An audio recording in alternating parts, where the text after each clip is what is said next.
Okay, book 2, let's go.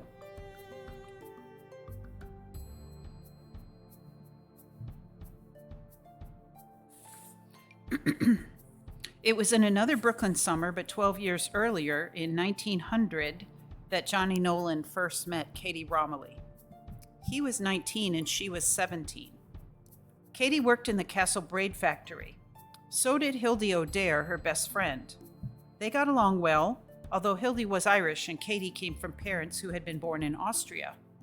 Oh, that's right, I thought she was German. She's from Austria.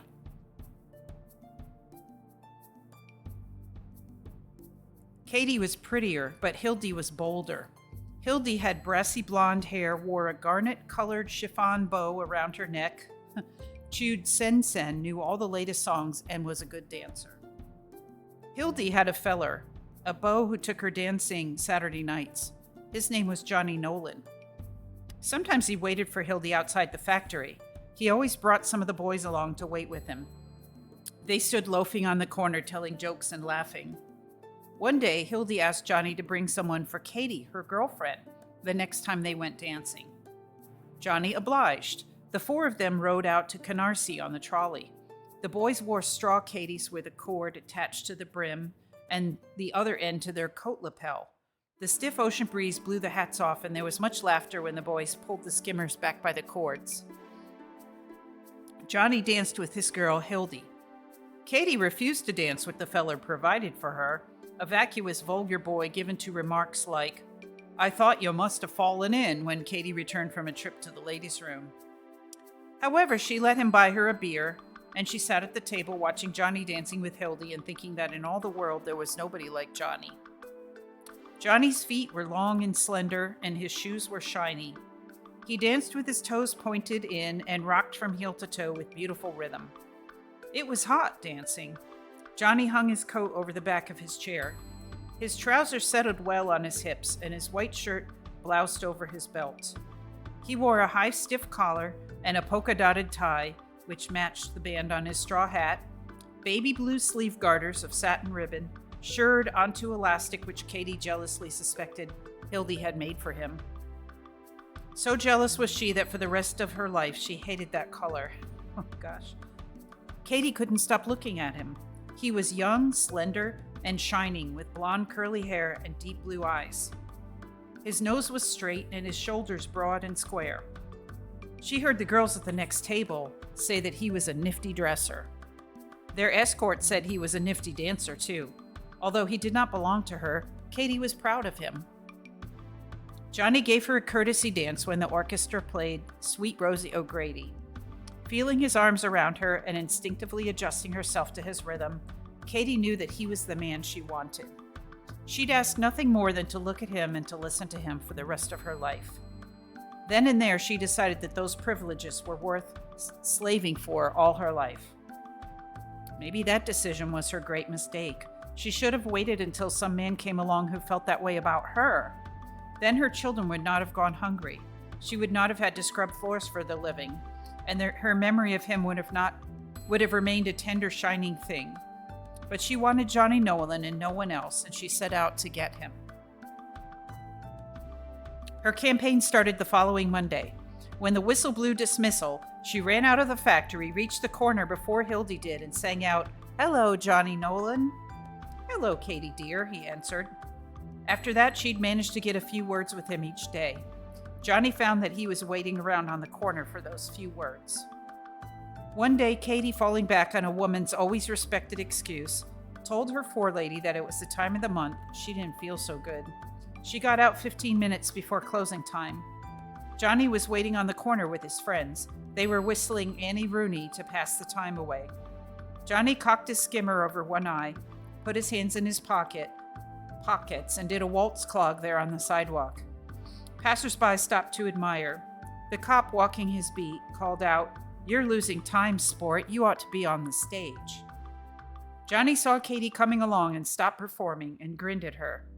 She looked mighty fetching in a tight-fitting gray suit, trimmed with black braid from the factory. I'm just thinking people wore suits to go work at the factory. Wow. I guess everyone wore suits all the time, right? Intricately whorled and squirreled, the braid trimming was designed to call attention to her modest bust, already helped out by 2 rows of ruffles pinned to her corset cover. With the gray suit, she wore a cherry-colored tam pulled over one eye and Vissy-Kid high-buttoned shoes with spool heels. Her black eyes sparkled and her cheeks glowed with excitement and shame as she thought how fresh she must look running after a feller like that. Johnny hailed her. The other boys drifted away. What Katie and Johnny said to each other on that special day, they never remembered. Somehow during their aimless but oh so significant conversation, with its delicious pauses and thrilling undercurrents of emotion, they came to know that they loved each other passionately. The factory whistle blew and the girls streamed out of the castle braid. Hildy came along in a mud-colored brown suit and a black sailor skewered onto her ratted brassy pompadour with an evil-looking hat pin. She smiled possessively when she saw Johnny, but the smile changed to a spasm of hurt, fear, and then hate when she saw Katie with him. She rushed down on them, pulling her long hat pin from her sailor. "He's my feller, Katie Romilly," she screamed, "and you can't steal him away." Hildy, said Johnny in his soft, unhurried voice. "I guess this is a free country," said Katie, tossing her head. "Not free for robbers," yelled Hildy as she lunged at Katie with her hat pin. Johnny stepped between the girls and got the scratch down his cheek. By this time, a crowd of Castle Braid girls had gathered and were watching them with delighted cluckings. Johnny took each girl by the arm and steered them around the corner. He crowded them into a doorway and imprisoned them there with his arm while he talked to them. "Hildy," he said, "I'm not much good. I shouldn't have led you on because I see now that I can't marry you." "It's all her fault," wept Hildy. "Mine," acknowledged Johnny handsomely. "I never knew what true love was till I met Katie." "But she's my best friend," said Hildy piteously, as though Johnny were committing a kind of incest. "She's my best girl now, and there's nothing more to say about it." Hildy wept and argued. Finally, Johnny quieted her down and explained how it was with him and Katie. He ended by saying that Hildy was to go her way and he'd go his. He liked the sound of his words. He repeated them again, enjoying the drama of the moment. "So you go your way and I'll go mine." "You mean I go my way and you go her way," said Hildy bitterly. Finally, Hildy went her way. She walked down the street with her shoulders sagging. Johnny ran after her and there on the street put his arms about her and kissed her tenderly in farewell. "I wish it could have been differently with us," he said sadly. "You wish no such thing," snapped Hildy. "If you did," she started crying again, "you'd just give her the gate and start going out with me again." Katie was crying too. After all, Hildy O'Dare had been her best friend. She too kissed Hildy. She looked away when she saw Hildy's tear-wetted eyes so close to hers grow small with hate. So Hildy went her way and Johnny went Katie's way. They kept company for a little while, became engaged, and were married in Katie's church on New Year's Day, 1901. They had known each other not quite 4 months when they married.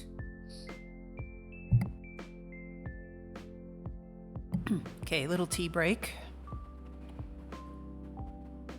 So what did they say? Johnny was 19 and Katie was 17? Yeah, I'm trying to imagine a couple of teenagers going through that scene, you know?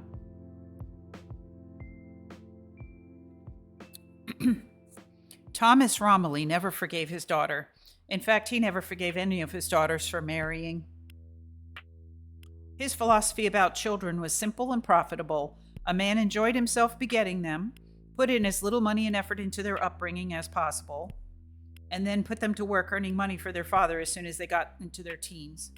Katie, at 17, had only been working 4 years when she married. He figured that she owed him money. Romilly hated everybody and everything. No one ever found out why. He was a massive, handsome man with iron gray curly hair covering a leonine head. He had run away from Austria with his bride to avoid being conscripted into the army. Although he hated the old country, he stubbornly refused to like the new country. He understood and could speak English if he wanted to, but he refused to answer when addressed in English and forbade the speaking of English in his home. His daughters understood very little German. Their mother insisted that the girls speak only English in the home. She reasoned that the less they understood German, the less they would find out about the cruelty of their father. Consequently, the 4 daughters grew up having little communion with their father. He never spoke to them except to curse them. His Gottverdammt came to be regarded as hello and goodbye. When very angry, he'd call the object of his temper Du Russ. This he considered his most obscene expletive. He hated Austria. He hated America. Most of all, he hated Russia. He had never been to that country and had never laid eyes on a Russian. No one understood his hatred of that dimly known country and its vaguely known people. This was the man who was Francie's maternal grandfather. She hated him the way his daughters hated him. Mary Romilly, his wife and Francie's grandmother, was a saint. She had no education. She could not read or write her own name, but she had in her memory over 1,000 stories and legends. Some she had invented to entertain her children. Others were old folk tales told to her by her own mother and her grandmother. She knew many old country songs and understood all the wise sayings. She was intensely religious and knew the life story of every Catholic saint. She believed in ghosts and fairies and all supernatural folk. She knew all about herbs and could brew you either a medicine or a charm, provided you intended no evil with the charm. Back in the old country, she had been honored for her wisdom and much sought out for advice. She was a blameless, sinless woman, yet she understood how it was with people who sinned. Inflexibly rigid in her own moral conduct, she condoned weakness in others. She revered God and loved Jesus, but she understood why people often turned away from these two. She had been virgin when she married and had humbly submitted to her husband's brutal love. His brutality early killed all of her latent desires. Yet she could understand the fierce love hunger that made girls, as people put it, go wrong. She understood how a boy who had been driven from the neighborhood for rape could still be a good boy at heart. She understood why people had to lie and steal and harm one another. She knew of all pitiful human weaknesses and of many cruel strengths. Yet she could not read or write. Her eyes were soft brown, limpid and innocent. She wore her shining brown hair parted in the middle and drawn down over her ears. Her skin was pale and translucent, and her mouth was tender. She spoke in a low, soft, warmly melodious voice that soothed those who listened. All of her daughters and granddaughters inherited this quality of voice from her. Mary was convinced that because of some sin she had unwittingly committed in her life, she was mated with the devil himself. She really believed this because her husband told her so. "I am the devil himself," he told her frequently. She often looked at him, the way 2 locks of his hair stood up on either side of his head, the way his cold gray eyes slanted upward at the outer corners, and she sighed and said to herself, "Yes, he is the devil." He had a way of looking full into her saintly face, and in a falsely caressing tone he would accuse Christ of unspeakable things. This always terrified her so much that she'd take her shawl from the nail behind the door, throw it over her head, and rush forth into the street, where she would walk and walk until concern for her children drove her back into the house. Ooh, he does sound horrible. She went to the public school that the 3 youngest girls attended, and in halting English told the teacher that the children must be encouraged to speak only English. They were not to use a German word or phrase ever. In that way, she protected them against their father. She grieved when her children had to leave school after the 6th grade and go out working. She grieved when they married no-account men. She wept when they gave birth to daughters, knowing that to be born a woman meant a life of humble hardship. Each time Francie began the prayer, "Hail Mary, full of grace, the Lord is with thee," her grandmother's face came before her. Sissy was the oldest child of Thomas and Mary Romilly. She had been born 3 months after her parents landed in America. She had never gone to school. At the time when she should have started, Mary did not understand that free education was available for people like them. There were laws about sending children to school, but no one sought out these ignorant people in order to enforce the law. By the time the other girls reached school age, Mary had learned about free education, but Sissy was then too big to start in with the 6-year-olds. She stayed home and helped her mother.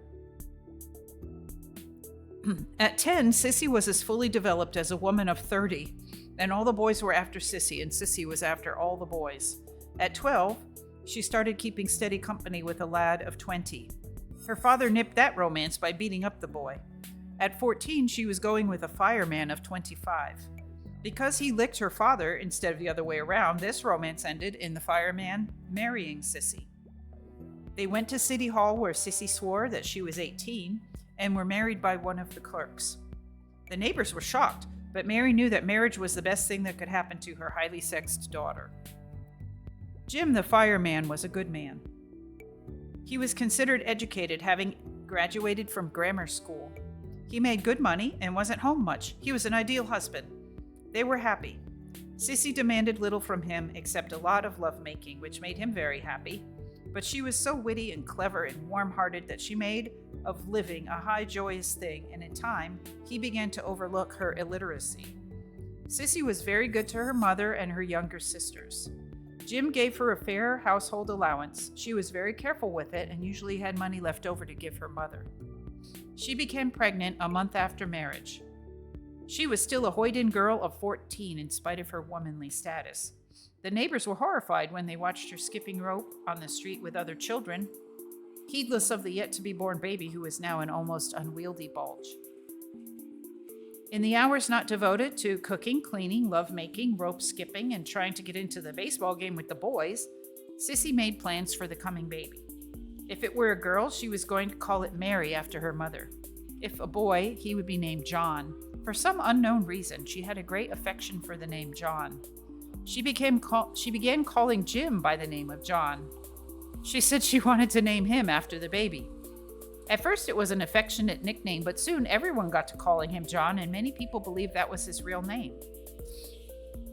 The baby was born. It was a girl and a very easy birth. The midwife down the block was called in. Everything went fine.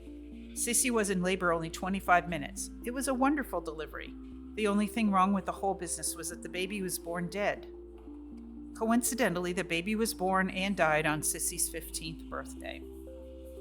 She grieved a while, and her grief changed her. She worked harder at keeping the house spotless and clean. She became even more thoughtful of her mother. She stopped being a tomboy. She was convinced that the rope skipping had cost her her child. As she quieted down, she seemed younger and more childlike. By the time she was 20, she had had 4 children, all born dead. Finally, she came to the conclusion that her husband was at fault. It wasn't her fault. Hadn't she stopped skipping rope after the first child? She told Jim that she didn't care for him anymore since nothing but death grew out of their lovemaking. She told him to leave her. He argued a little, but went finally. At first, he sent her money from time to time. Sometimes when Sissy got lonesome for a man, she'd walk past the firehouse, where Jim would be sitting outside with his chair tilted back against the brick wall. She'd walk slow, smiling and swaying her hips, and Jim would take unauthorized leave, run up to the flat, and they'd be very happy together for a half hour or so. Eventually, Sissy met another man who wanted to marry her. What his real name was, nobody in her family knew because she began calling him John right away. Her second marriage was arranged very simply. Divorce was complicated and expensive. Besides, she was a Catholic and didn't believe in divorce. She and Jim had been married by a clerk in City Hall. She reasoned that it hadn't been a church or a real marriage, so why let it stand in her way? Using her marriage name and saying nothing about her previous marriage, she was married again in City Hall but by a different clerk. Mary, her mother, was distressed because Sissy hadn't married in the church. The second marriage provided Thomas with a new implement of torture for his wife. He often told her that he was going to tell a policeman and have Sissy arrested for bigamy. But before he could get around to it, Sissy and her second John had been married 4 years. She had given birth to 4 more children, all born dead, and she had decided that this second John wasn't her man either. Oh my gosh, how tragic is this, huh? She dissolved the marriage very simply by telling her husband, a Protestant, that since the Catholic Church didn't recognize her marriage, she didn't recognize it either, and she now announced her freedom. John, too, took it in his stride. He liked Sissy and had been fairly happy with her, but she was like Quicksilver. In spite of her terrifying frankness and overwhelming naivete, he really knew nothing about her, and he was tired of living with an enigma. He didn't feel too bad about going away. Sissy, at 24, had borne 8 children, none of whom had lived.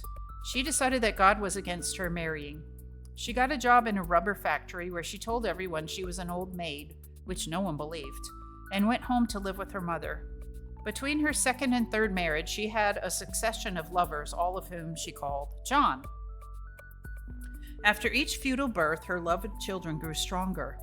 She had dark moods in which she thought she would go crazy if she didn't have a child to love. She poured out her frustrated maternity on the men she slept with, on her two sisters, Evie and Katie, and on their children. Francie adored her. She had heard it whispered that Sissy was a bad girl, but she loved her fiercely just the same. Evie and Katie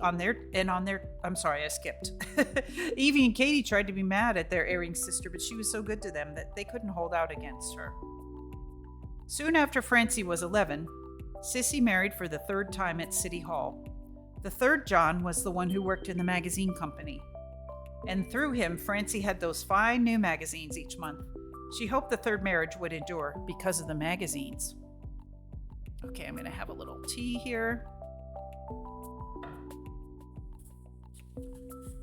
I'm going to finish the chapter and then maybe have a little snack.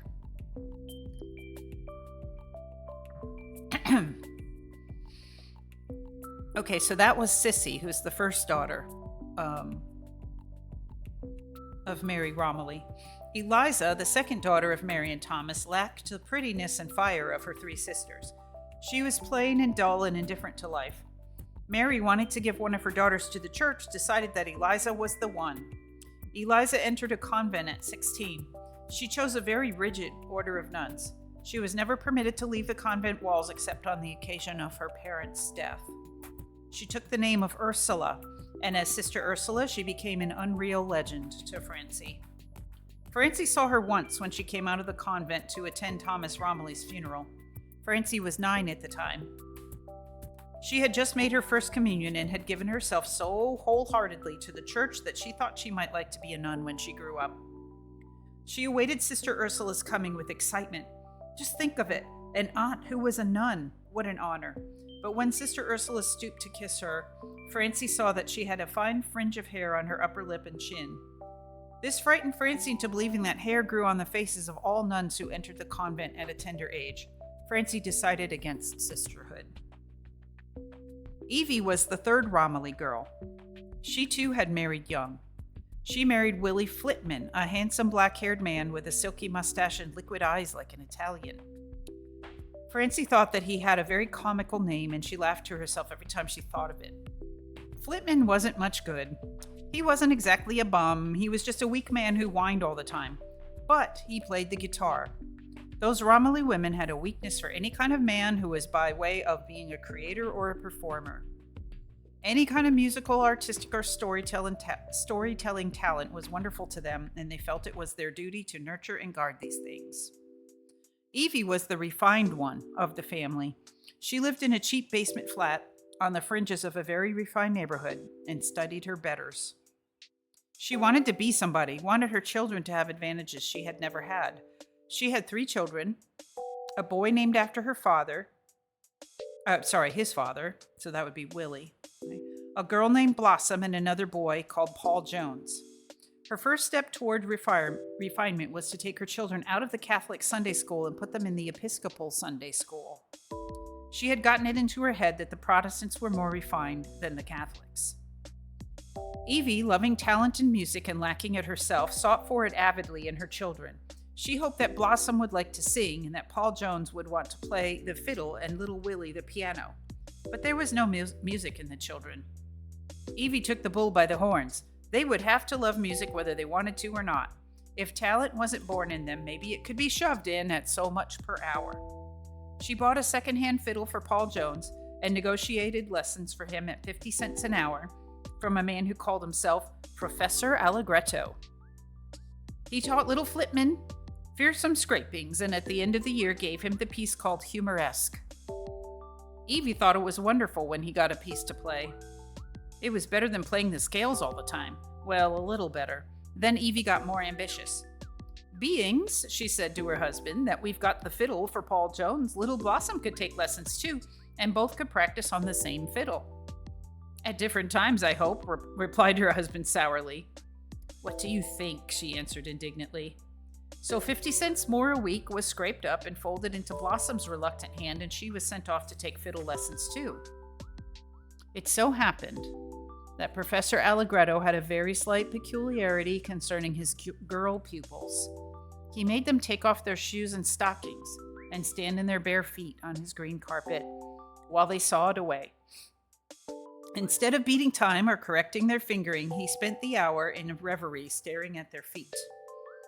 Evie was watching Blossom getting ready for a lesson one day. She noticed that the child removed her shoes and stockings and washed her feet carefully.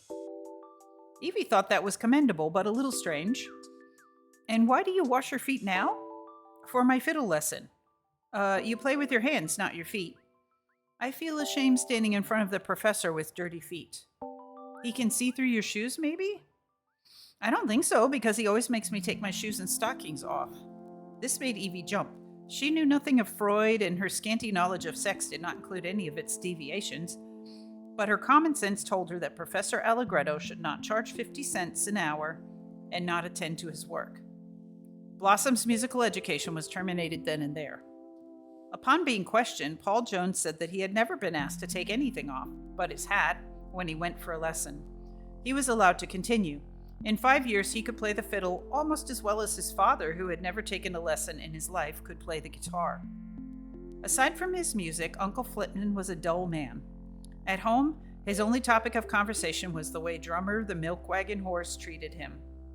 Flitman and the horse had been feuding for 5 years, and Evie hoped that one of them would get the decision soon. Evie really loved her husband, although she could not resist mimicking him. She'd stand in the Nolan kitchen and pretend that she was the horse, Drummer, and she'd give a good imitation of Uncle Flitman trying to put the feed bag on the horse. "The horse is standing at the curb like this." Evie leaned over until her head was dangling at her knees. "Will comes along with the feed bag. He's just about to put it on when up goes the horse's head." Here Evie would jerk her head high and whinny like a horse. Will waits. The horse's head goes down again. You'd think he never could get it up in the air. The horse makes out like he's got no bones. Evie's head lolled alarmingly. Comes Will with the feed bag, up goes the head. "Then what happens?" asked Francie. "I go down and put the feed bag on the horse, that's what happens." "Does he let you?" "Does he let me?" Evie retorted to Katie and then turned to Francie. "Why, he runs up on the sidewalk to meet me and sticks his head in the feed bag before I can lift it up even." "Does he let me?" she murmured indignantly. She turned again to Katie. "You know, Kate, sometimes I think my man is jealous the way the horse Drummer likes me." Katie stared at her a moment with her mouth open. Then she started to laugh. Evie laughed and Francie laughed. The two Romilly girls and Francie, who was half a Romilly, stood there laughing about a secret they shared concerning the weakness of a man. Those were the Romilly women: Mary, the mother, Evie, Sissy, and Katie, her daughters, and Francie, who would grow up to be a Romilly woman even though her name was Nolan. They were all slender, frail creatures with wondering eyes and soft, fluttery voices. But they were made out of thin, invisible steel. Okay, so I'm going to take a quick break to brew some more tea. I'm actually a little chilled. So let me turn the fan down a notch from what I've got a fan blowing on my feet. Oh, I think I could turn off this one. I actually have two fans.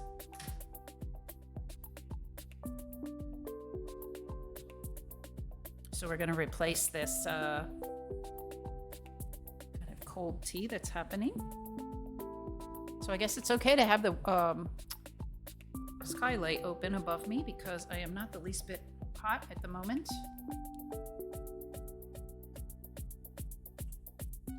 Which is a really nice change for stream.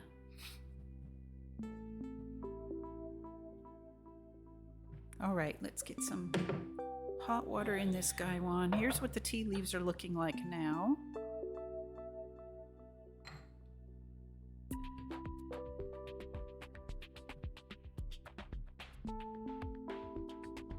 So again, this is actually a mixture of two Wu Yi Oolong teas from Taiwan. So you can kind of see a little color variant there. One of them is, I think, more roasted than the other. So greenish, a little brown, dark brown. But it's a great mix. Oops. Okay, the water's going to heat up a little bit more. And meanwhile, I can start peeling one of these cuties that I have here. I have a little citrus break. Okay, it's up to temp now. Oh, you cannot see it. Get it over here a little bit.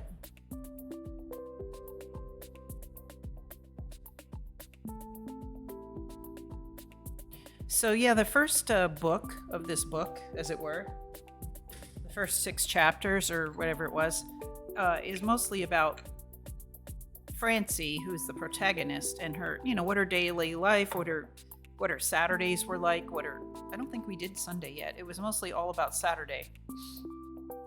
How much she liked to read, what it was like when she would go to the library, all of that. We haven't seen her at school yet. And then the next book starts off with talking about, the parents, the rest of the family, kind of her family history. So yeah, these are cuties, trademark. And I got a huge, when you go to Costco, you get such a huge bag of these. I brought like a dozen of them to work as well, but I still have, 20 of them left or something. I don't know if anyone else does this, but I like to score them in the shape of an X with a sharp knife. And it just makes them, they're already not too hard to peel, but it makes them a lot easier to peel just to kind of get that started. And then you can kind of zip them open. I don't really mind, but I just have this kind of thing where I don't love using my thumbnail so much to peel citrus, because then you have like an orange thumbnail for the rest of the week.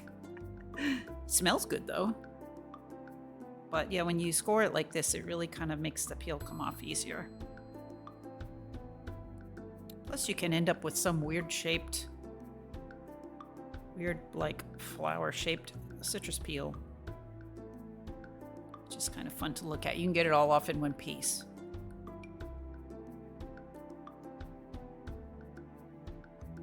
Okay.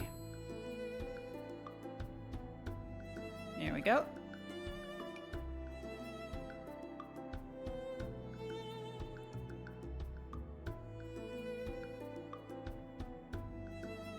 Yeah, so that came off very clean. There's just like one little bit of pith there. Nice plump little cutie. Smells great too, of course.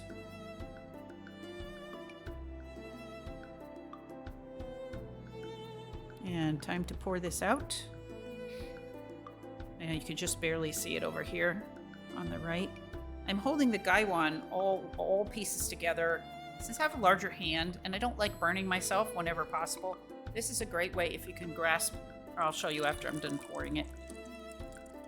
If you have a gaiwan with a saucer, I've read that it is an accepted way to handle it. I don't know, somehow it's like a cheater's way to me or a beginner's way. But I hold the whole thing and then this is an easy gaiwan. It has like actual pouring holes, so it's even easier. So I do not burn my hand with this one. If I picked it up by the rim here, that is hot. And there's not very much rim, so that's much hotter. So I just really enjoy using the saucer when I have one. Okay.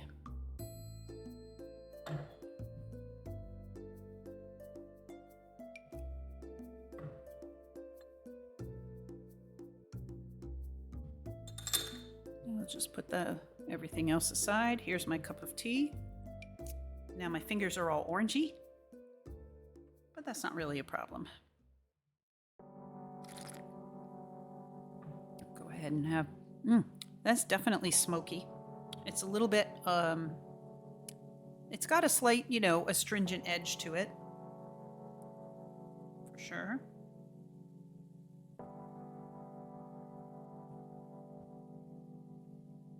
See what the box said that it would be. Parsnips, pastry, mineral, with hints of leather, sweet, smoky finish. Yep, I'm getting the smoky for sure. And that was only half of the tea that I used today, so it is pretty smoky normally if it was 100%.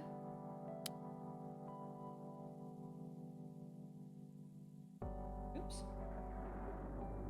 Drop some of that on the floor. No problem. I always end up vacuuming in the area Well, used to be sweeping, but we got one of those vacuum robots because our apartment is so large and there's all these different areas. So I usually do push the table back to its original position where we eat at it and vacuum this area when I'm done with stream, because there's always something on the floor. If it isn't, wax particles or crumbs or bits of tea leaf or whatever, there's always something where I've been sitting. So I will vacuum that up later.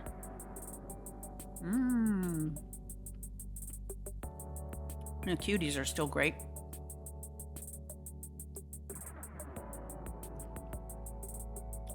This one's a little tart, but I never mind that. Okay, and I'd like to try one of these cookies I have not tried yet. They were from some discount store like Ross or something. Mr. Oolong bought them for me, hoping I would like them. They sure do look like a shortbread. And the box, literally just was called them blueberry tea cookies. So let's see how they are.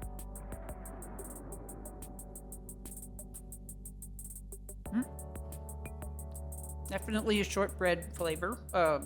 Texture. Not as buttery as these other ones, which are like a super butter shortbread. It's just got, it's like if a shortbread was not so buttery. And I'm totally okay with that because I feel like shortbread can be almost like too greasy for me. Too rich.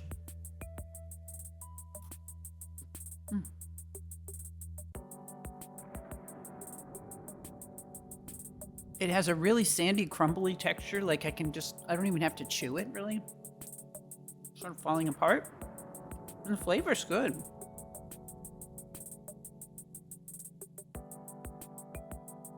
And maybe most important of all, it's not sickly sweet. There are definitely going to be crumbs of that on the floor. It's a very crumbly type cookie.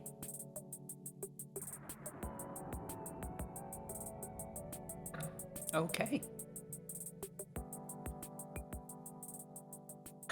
That was a nice little break.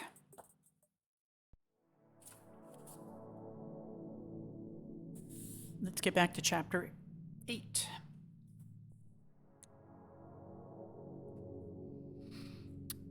The Romillys ran to women of strong personalities. The Nolans ran to weak and talented men. Okay, so we're going to see this Francie's dad's side of the family. Johnny's family was dying out. The Nolan men grew handsomer, weaker, and more beguiling with each generation. They had a way of falling in love, but of ducking marriage. That was the main reason why they were dying out. Ruthie Nolan had come from Ireland with her handsome young husband soon after their marriage. They had 4 sons born a year apart. Then Mickey Nolan died at 30 and Ruthie carried on. She managed to get Andy, Georgie, Frankie, and Johnny through the 6th grade. As each boy reached the age of 12, he had to leave school to go out to earn a few pennies. The boys grew up handsome, able to play music, to dance, and to sing, and with all the girls crazy for them. Though the Nolans lived in the shabbiest house in Irish Town, the boys were the dressiest in the neighborhood. The ironing board was kept set up in the kitchen.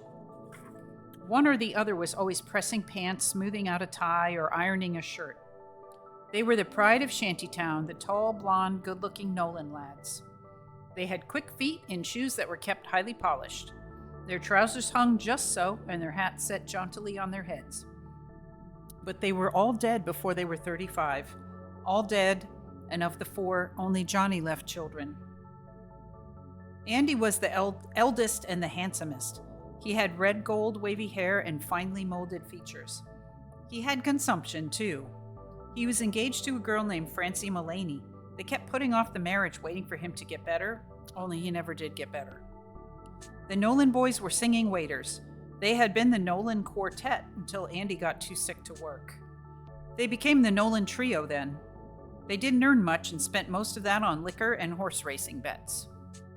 When Andy took to his bed for the last time, The boys bought him a genuine swan's down pillow that cost $7. They wanted him to have a luxury before he died. Andy thought that it was a wonderful pillow. Andy used it 2 days, then there was a great gush of blood which stained the fine new pillow a rusty brown, and Andy died. His mother keened over the body for 3 days. Francie Nolan made a vow that she would never marry. The 3 remaining Nolan boys swore that they would never leave their mother. 6 months later, Johnny married Katie. Ruthie hated Katie. She had hoped to keep all of her fine boys home with her until either she or they died. So far, all had avoided marriage. But that girl, Katie Romilly, she did it. Ruthie was sure that Johnny had been tricked into marriage. Georgie and Frankie liked Katie, but thought it was a dirty trick for Johnny to skip out and leave them to take care of their mother. They made the best of it, however. They looked around for a wedding present and decided to give Katie the fine pillow they had bought for Andy and which he had used so briefly. The mother sewed a new ticking over it to hide the ugly stain that had been the last part of Andy's life. The pillow thus passed on to Johnny and Katie. It was considered too good for ordinary use and only brought out when one of them was sick. Francie called it the sick pillow. Neither Katie nor Francie knew that it had been a death pillow.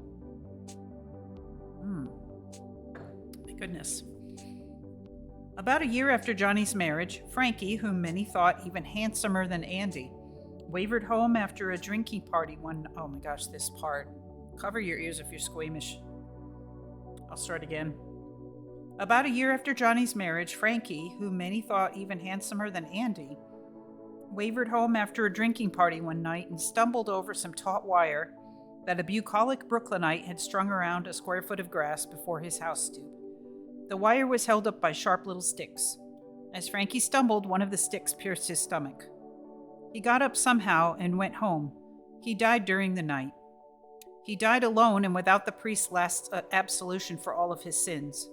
For the rest of her days, his mother had a mass said once a month for the repose of his soul, which she knew wandered about in purgatory.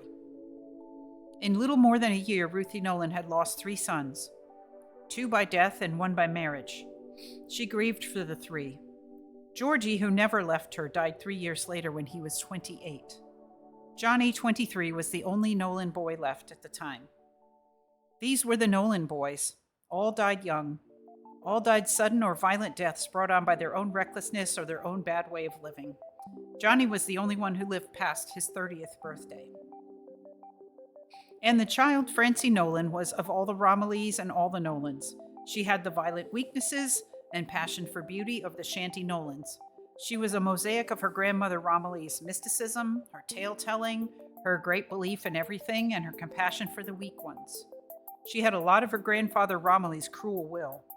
She had some of her Aunt Evie's talent for mimicking, some of Ruthie Nolan's possessiveness. She had Aunt Sissy's love for life and her love for children.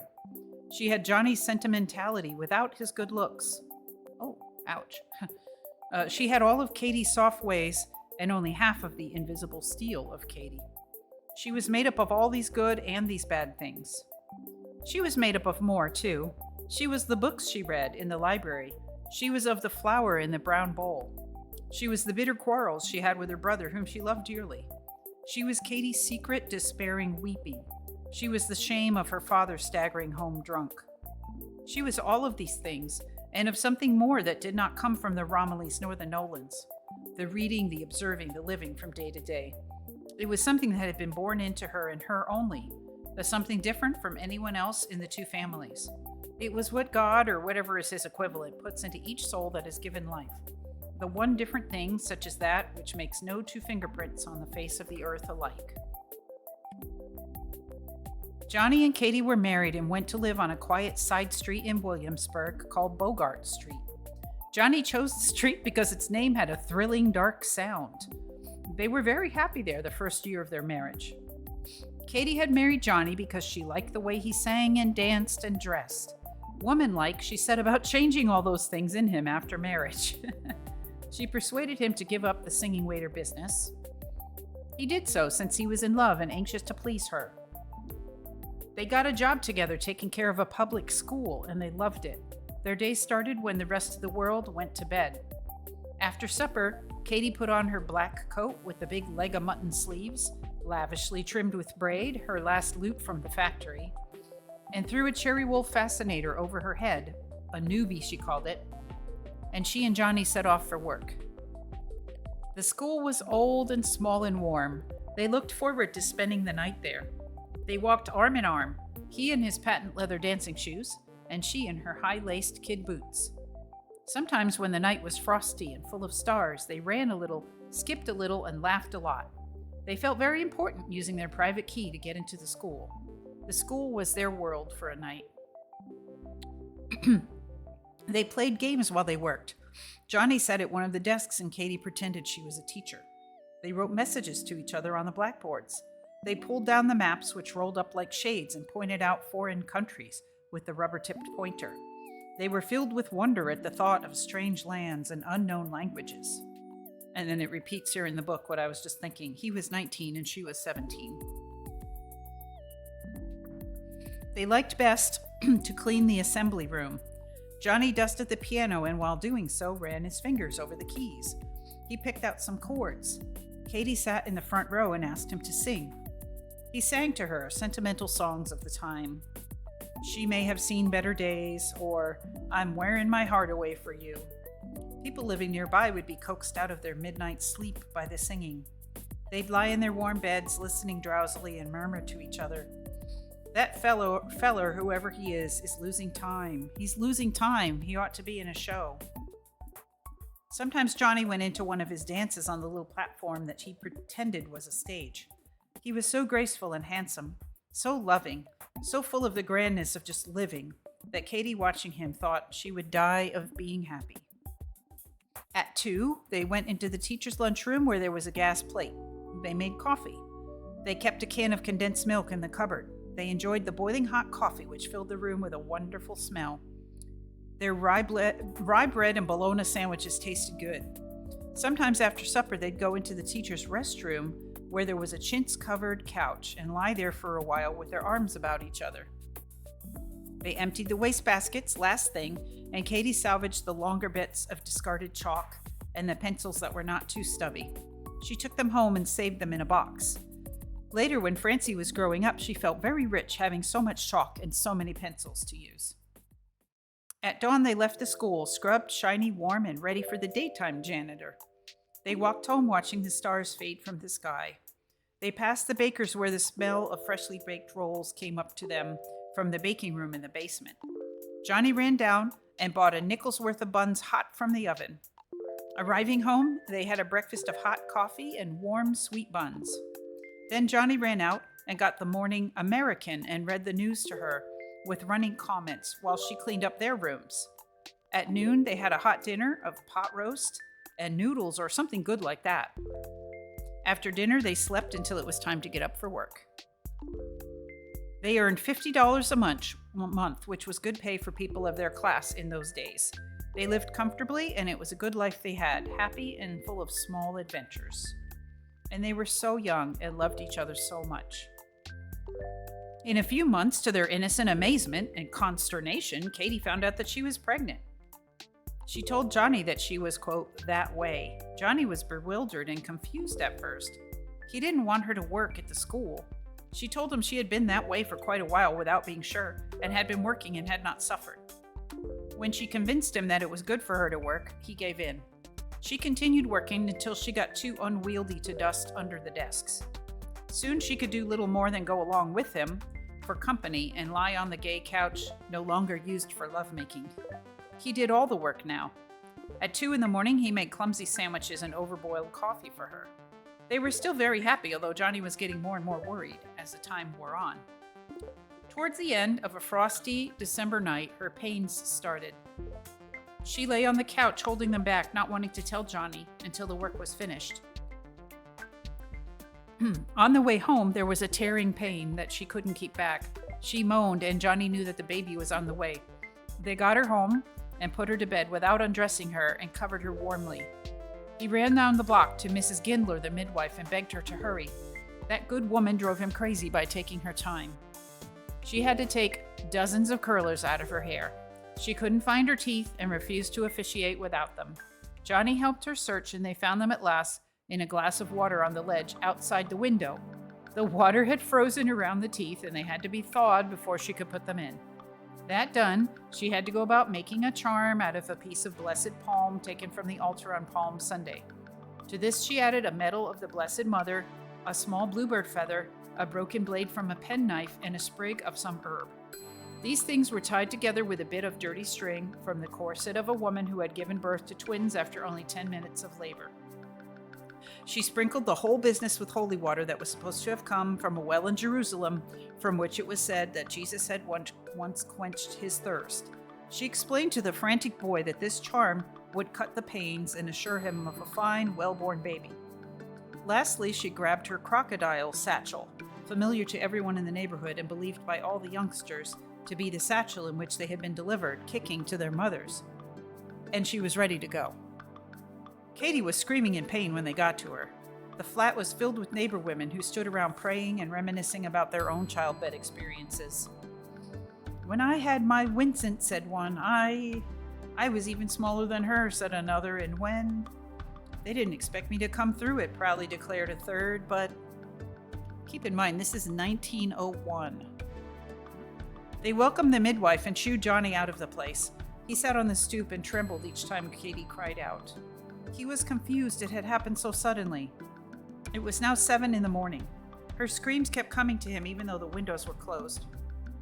Men passed on their way to work, looked at the window from behind which the screams were coming, and then looked at Johnny huddled on the stoop, and a somber look came over their faces. Katie was in labor all that day, and there was nothing that Johnny could do. Nothing that he could do. Towards night, he couldn't stand it any longer. He went to his mother's house for comforting. When he told her that Katie was having a baby, she nearly raised the roof with her lamentations. "Oh, now she's got you good," she wailed. "You'll never be able to come back to me." She would not be consoled. Johnny hunted up his brother Georgie, who was working a dance. He sat drinking, waiting for Georgie to finish, forgetting that he was supposed to be at the school. When Georgie was free for the night, they went to several all-night saloons, had a drink or two at each place, and told everyone what Johnny was going through. The men listened sympathetically, treated Johnny to drinks, and assured him that they had been through the same mill. Towards dawn, the boys went to their mother's house, where Johnny fell into a troubled sleep. At 9, he woke up with a feeling of coming trouble. He remembered Katie, and too late, he remembered the school. He washed and dressed and started for home. He passed a fruit stand which displayed avocados. He bought 2 for Katie. He had no way of knowing that during the night, his wife, in great pain and after nearly 24 hours of labor, gave bloody birth to a fragile baby girl. The only notable thing about the birth was that the infant was born with a caul, which was supposed to indicate that the child was set apart to do great things in the world. The midwife surreptitiously confiscated the caul and later sold it to a sailor from the Brooklyn Navy Yard for $2. Whoever wore a caul would never die by drowning, it was said. The sailor wore it in a flannel bag around his neck. While he drank and slept the night away, Johnny did not know that the night had turned cold and the school fires which he was supposed to tend had gone out and the water pipes had burst and flooded the school basement and the first floor. When he got home, he found Katie lying in the dark bedroom. The baby was beside her on Andy's pillow. The flat was scrupulously clean. The neighbor women had attended to that. There was a faint odor of carbolic acid mixed with Menin's talcum powder. The midwife had gone after, saying, "That will be $5 and your husband knows where I live." $5 is a lot. She left, and Katie turned her face to the wall and tried not to cry. During the night, she had assured herself that Johnny was working at the school. She had hoped that he would run home for a moment during the 2 o'clock eating period. Now it was late morning, and he should be home. Maybe he had gone to his mother's to snatch some sleep after the night's work. She made herself believe that no matter what Johnny was doing, it was all right, and that his explanation would set her mind at ease. Soon after the midwife left, Evie came over. A neighbor's boy had been sent for her. Evie brought along some sweet butter and a package of soda crackers and made tea. It tasted so good to Katie. Evie examined the baby and thought it didn't look like much, but she said nothing to Katie. When Johnny got home, Evie started to lecture him. But when she saw how pale and frightened he looked, and when she considered his age, just 20 years old, she choked up inside, kissed his cheek, told him not to worry, and made fresh coffee for him. Johnny hardly looked at the baby, still clutching the avocados. He knelt by Katie's bed and sobbed out his fear and worry. Katie cried with him. During the night, she had wanted him with her. Now she wished she could have had that baby secretly and gone away somewhere, and when it was over, come back and tell him that everything was fine. She had had the pain. It had been like being boiled alive in scalding oil and not being able to die to get free of it. She had had the pain. Dear God, wasn't that enough? Why did he have to suffer? He wasn't put together for suffering, but she was. She had borne a child but 2 hours ago. She was so weak that she couldn't lift her head an inch from the pillow, yet it was she who comforted him and told him not to worry, that she would take care of him. Johnny began to feel better. He told her that after all, it was nothing, that he had learned a lot of husbands had, quote, been through the mill. I've been through the mill now too, he said, and now I'm a man. He made a big fuss over the baby then. At his suggestion, Katie agreed to name her Francie after the girl Francie Nolan, who had never married his brother Andy. They thought it would help to mend her broken heart if she were made godmother. The child would have the name she would have carried had Andy lived, Francie Nolan. He fixed the avocados with a sweet oil and pickle vinegar and brought the salad in to Katie. She was disappointed at the flat taste. Johnny said you had to get used to it like olives. For his sake, and because she was touched by his thinking of her, Katie ate the salad. Evie was urged to try some. She did, and said that she'd sooner have tomatoes. While Johnny was in the kitchen drinking coffee, a boy came from the school with a note from the principal which said that Johnny was fired because of neglect. He was told to come around and get what money was due him. The note ended by telling Johnny not to ask for a recommendation. Johnny's face got pale as he read it. He gave the kid a nickel for bringing the note and a message saying he would be around. He destroyed the note and said nothing about it to Katie.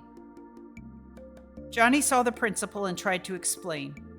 The principal told Johnny that since he knew the baby was coming, he should have been more careful of his job. As a kindly afterthought, he told the boy that he wouldn't have to pay the damage caused by the burst pipes. The Board of Education would see to that. Johnny thanked him. The principal paid him from his own pocket after Johnny had signed a voucher turning over the coming paycheck to the principal. All in all, the principal did the best he could according to the way he saw things.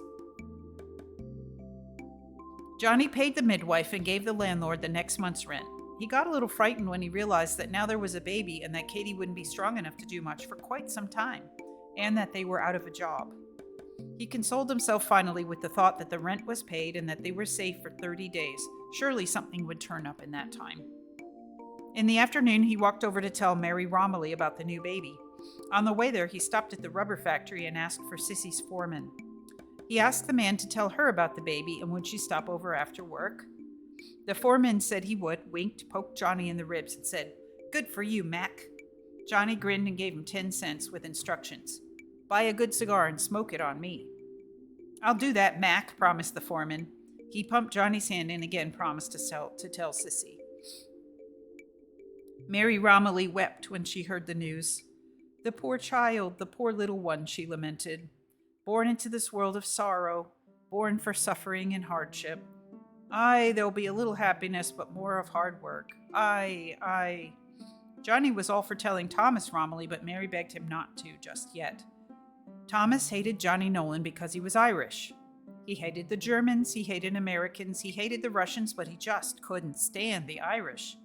He was fiercely racial in spite of his stupendous hatred of his race, and he had a theory that marriage between two of alien races would result in mongrel children.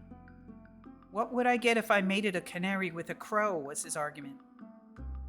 After Johnny had escorted his mother-in-law over to his house, he went out looking for work. Katie was glad to see her mother. With the memory of her own birth pangs still lingering, she had knowledge now of what her mother had suffered when she, Katie, was born. She thought of her mother bearing 7 children, bringing them up, watching 3 of them die, and knowing that those who lived were doomed to hunger and hardship. She had a vision that the same cycle was destined for her less-than-day-old child. She became frantic with worry. What do I know? Katie asked her mother. I can't teach her anything more than I myself know, and I know so little. You are poor, Mother. Johnny and I are poor. The baby will grow up to be poor. We can't be any more than we are this day. Sometimes I think that the year past was the best we will ever know. As the years go by and Johnny and I get older, nothing will grow better. All we have now is that we are young and strong enough to work, and that will go from us as time passes. Then the real truth came to her. I mean, she thought, that I can work. I can't count on Johnny. I'll always have to look after him. Oh God, don't send me any more children or I won't be able to look after Johnny, and I've got to look after Johnny. He can't look after himself. Her mother interrupted her thoughts. Mary was saying, what did we have in the old country? Nothing. We were peasants. We starved. Well then, we came over here. It wasn't so much better except that they didn't take your father for the military the way they would do in the old country. But otherwise, it's been harder. I miss the homeland, the trees and broad fields, the familiar way of living, the old friends. If you could expect nothing better, why did you come to America? For the sake of my children, whom I wish to be born in a free land. Your children haven't done so well, Mother, Katie smiled bitterly. There is here what is not in the old country. In spite of hard, unfamiliar things, there is here hope. In the old country, a man can be no more than his father, providing he works hard. If his father was a carpenter, he may be a carpenter. He may not be a teacher or a priest. He may rise, but only to his father's state. In the old country, a man is given to the past. Here he belongs to the future. In this land, he may be what he will, if he has the good heart and the way of working honestly at the right things. That is not so. Your children have not done better than you. Mary Romilly sighed. That may be my fault. I knew not how to teach my daughters because I have nothing behind me, excepting that for hundreds of years my family has worked on the land of some overlord. I did not send my first child to the school. I was ignorant and did not know at first that the children of folk like us were allowed the free education of this land.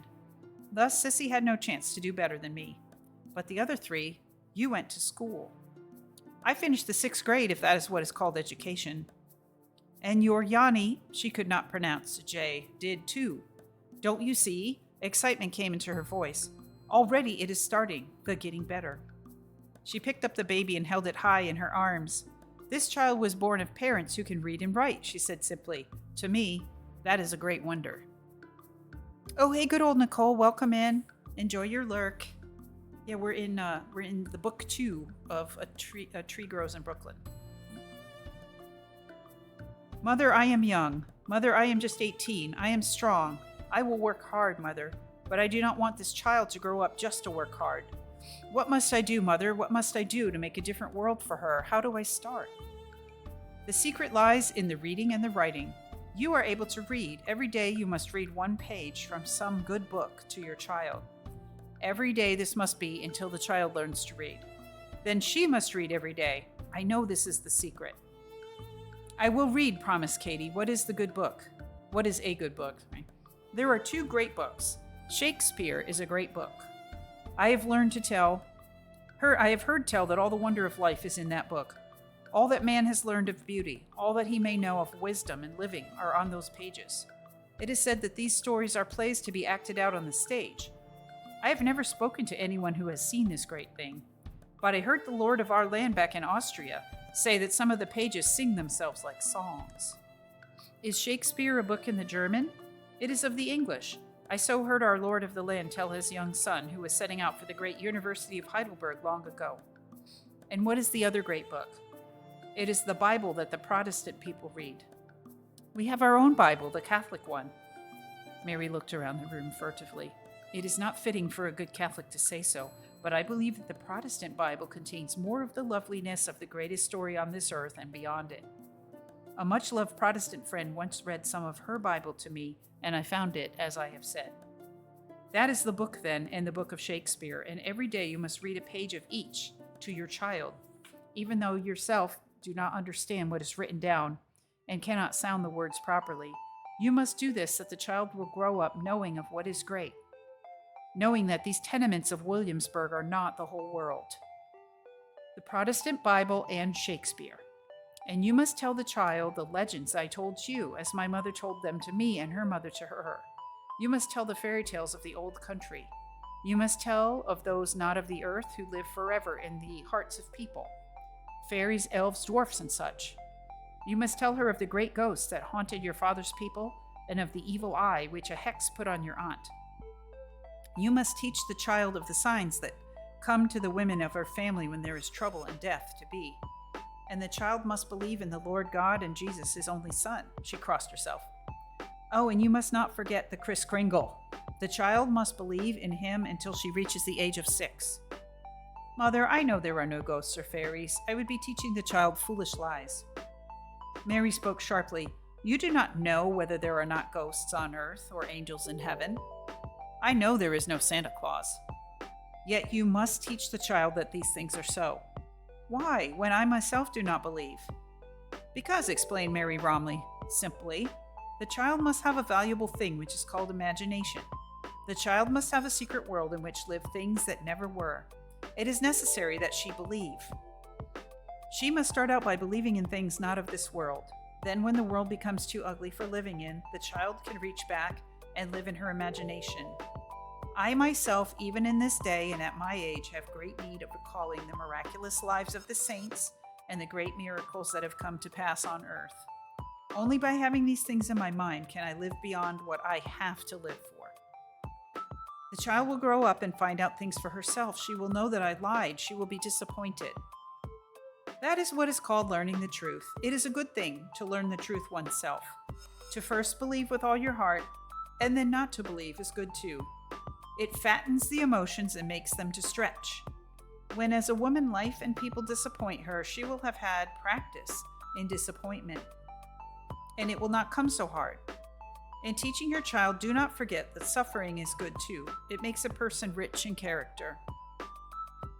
If that is so, commented Katie bitterly, then we Romillys are rich. We are poor, yes, we suffer. Our way is very hard, but we are better people because we know of the things I have told you. I could not read, but I told you of all the things I learned from living.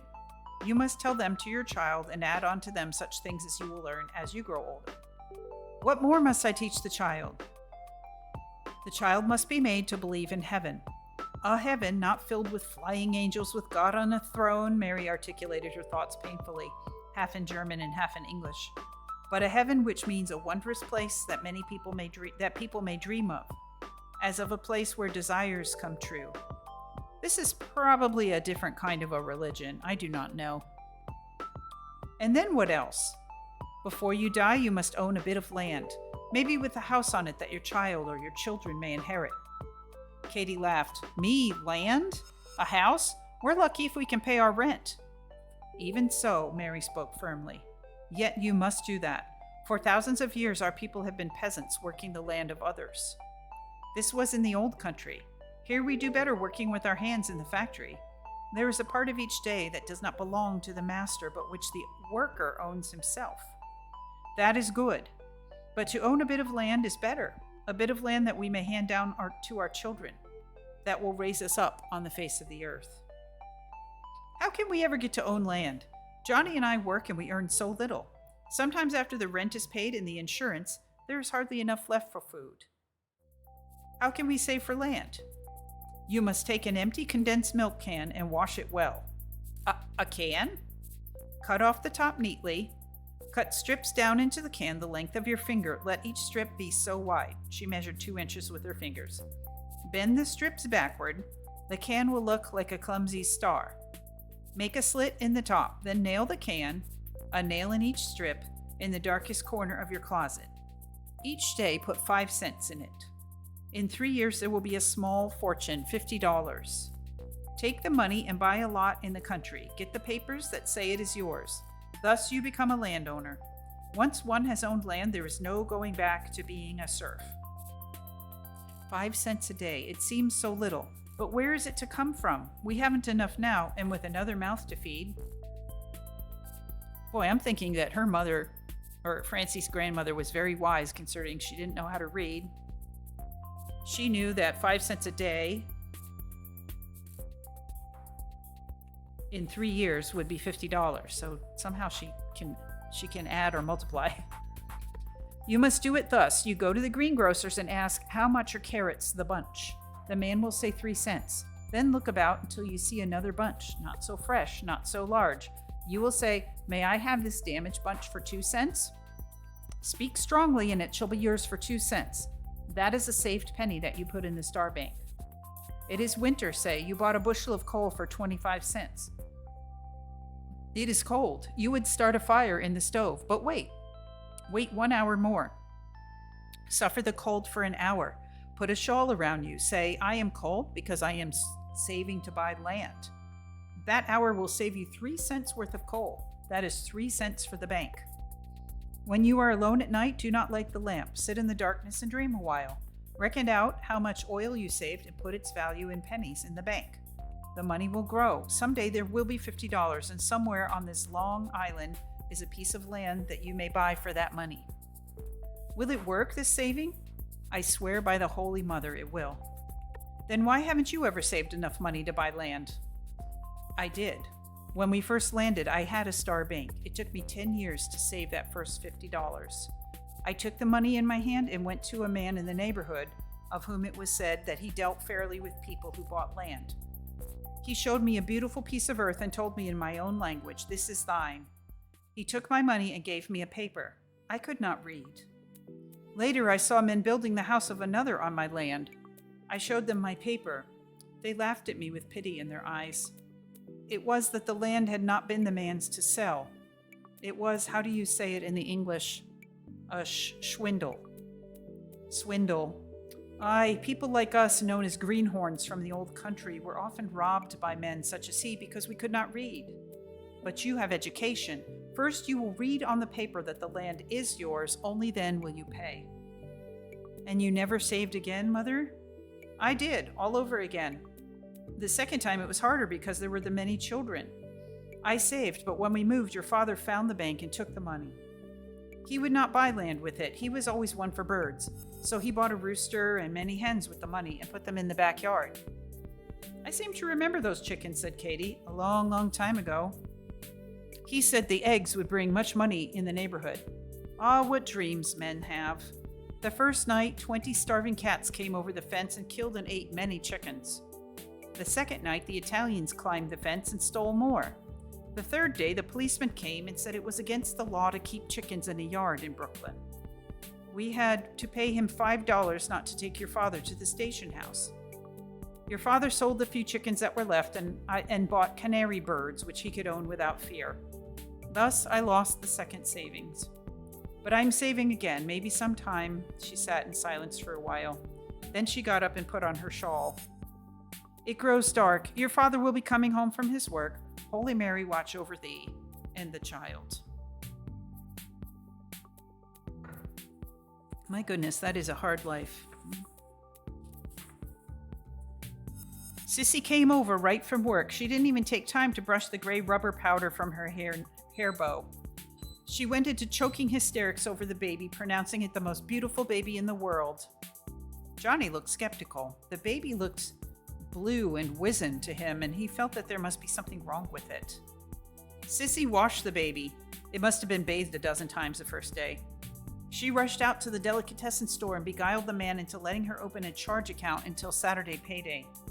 She bought $2 worth of delicacies: sliced tongue, smoked salmon, creamy white slices of smoked sturgeon, and crisp rolls.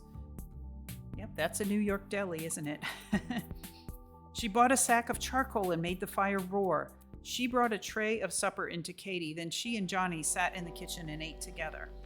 The house smelled of warmth, good food, sweet powder, and the stronger candy-like smell that came from a hard, chalkish disc that Sissy wore in an imitation silver filigree heart on a chain around her neck. Johnny studied Sissy as he smoked an after-supper cigar. He wondered what criterion people used when they applied the tags good and bad to their fellow men. Take Sissy. She was bad, but she was good. She was bad where the men were concerned, but she was good because wherever she was, there was life, good, tender, overwhelming, fun-loving, and strong-scented life. He hoped that his newly born daughter would be a little like Sissy.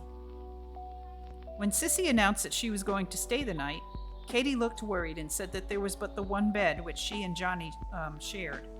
Sissy declared that she was willing to sleep with Johnny if he could guarantee her a fine baby like Francie. Katie frowned. She knew Sissy was joking, of course, yet there was something true and direct about Sissy.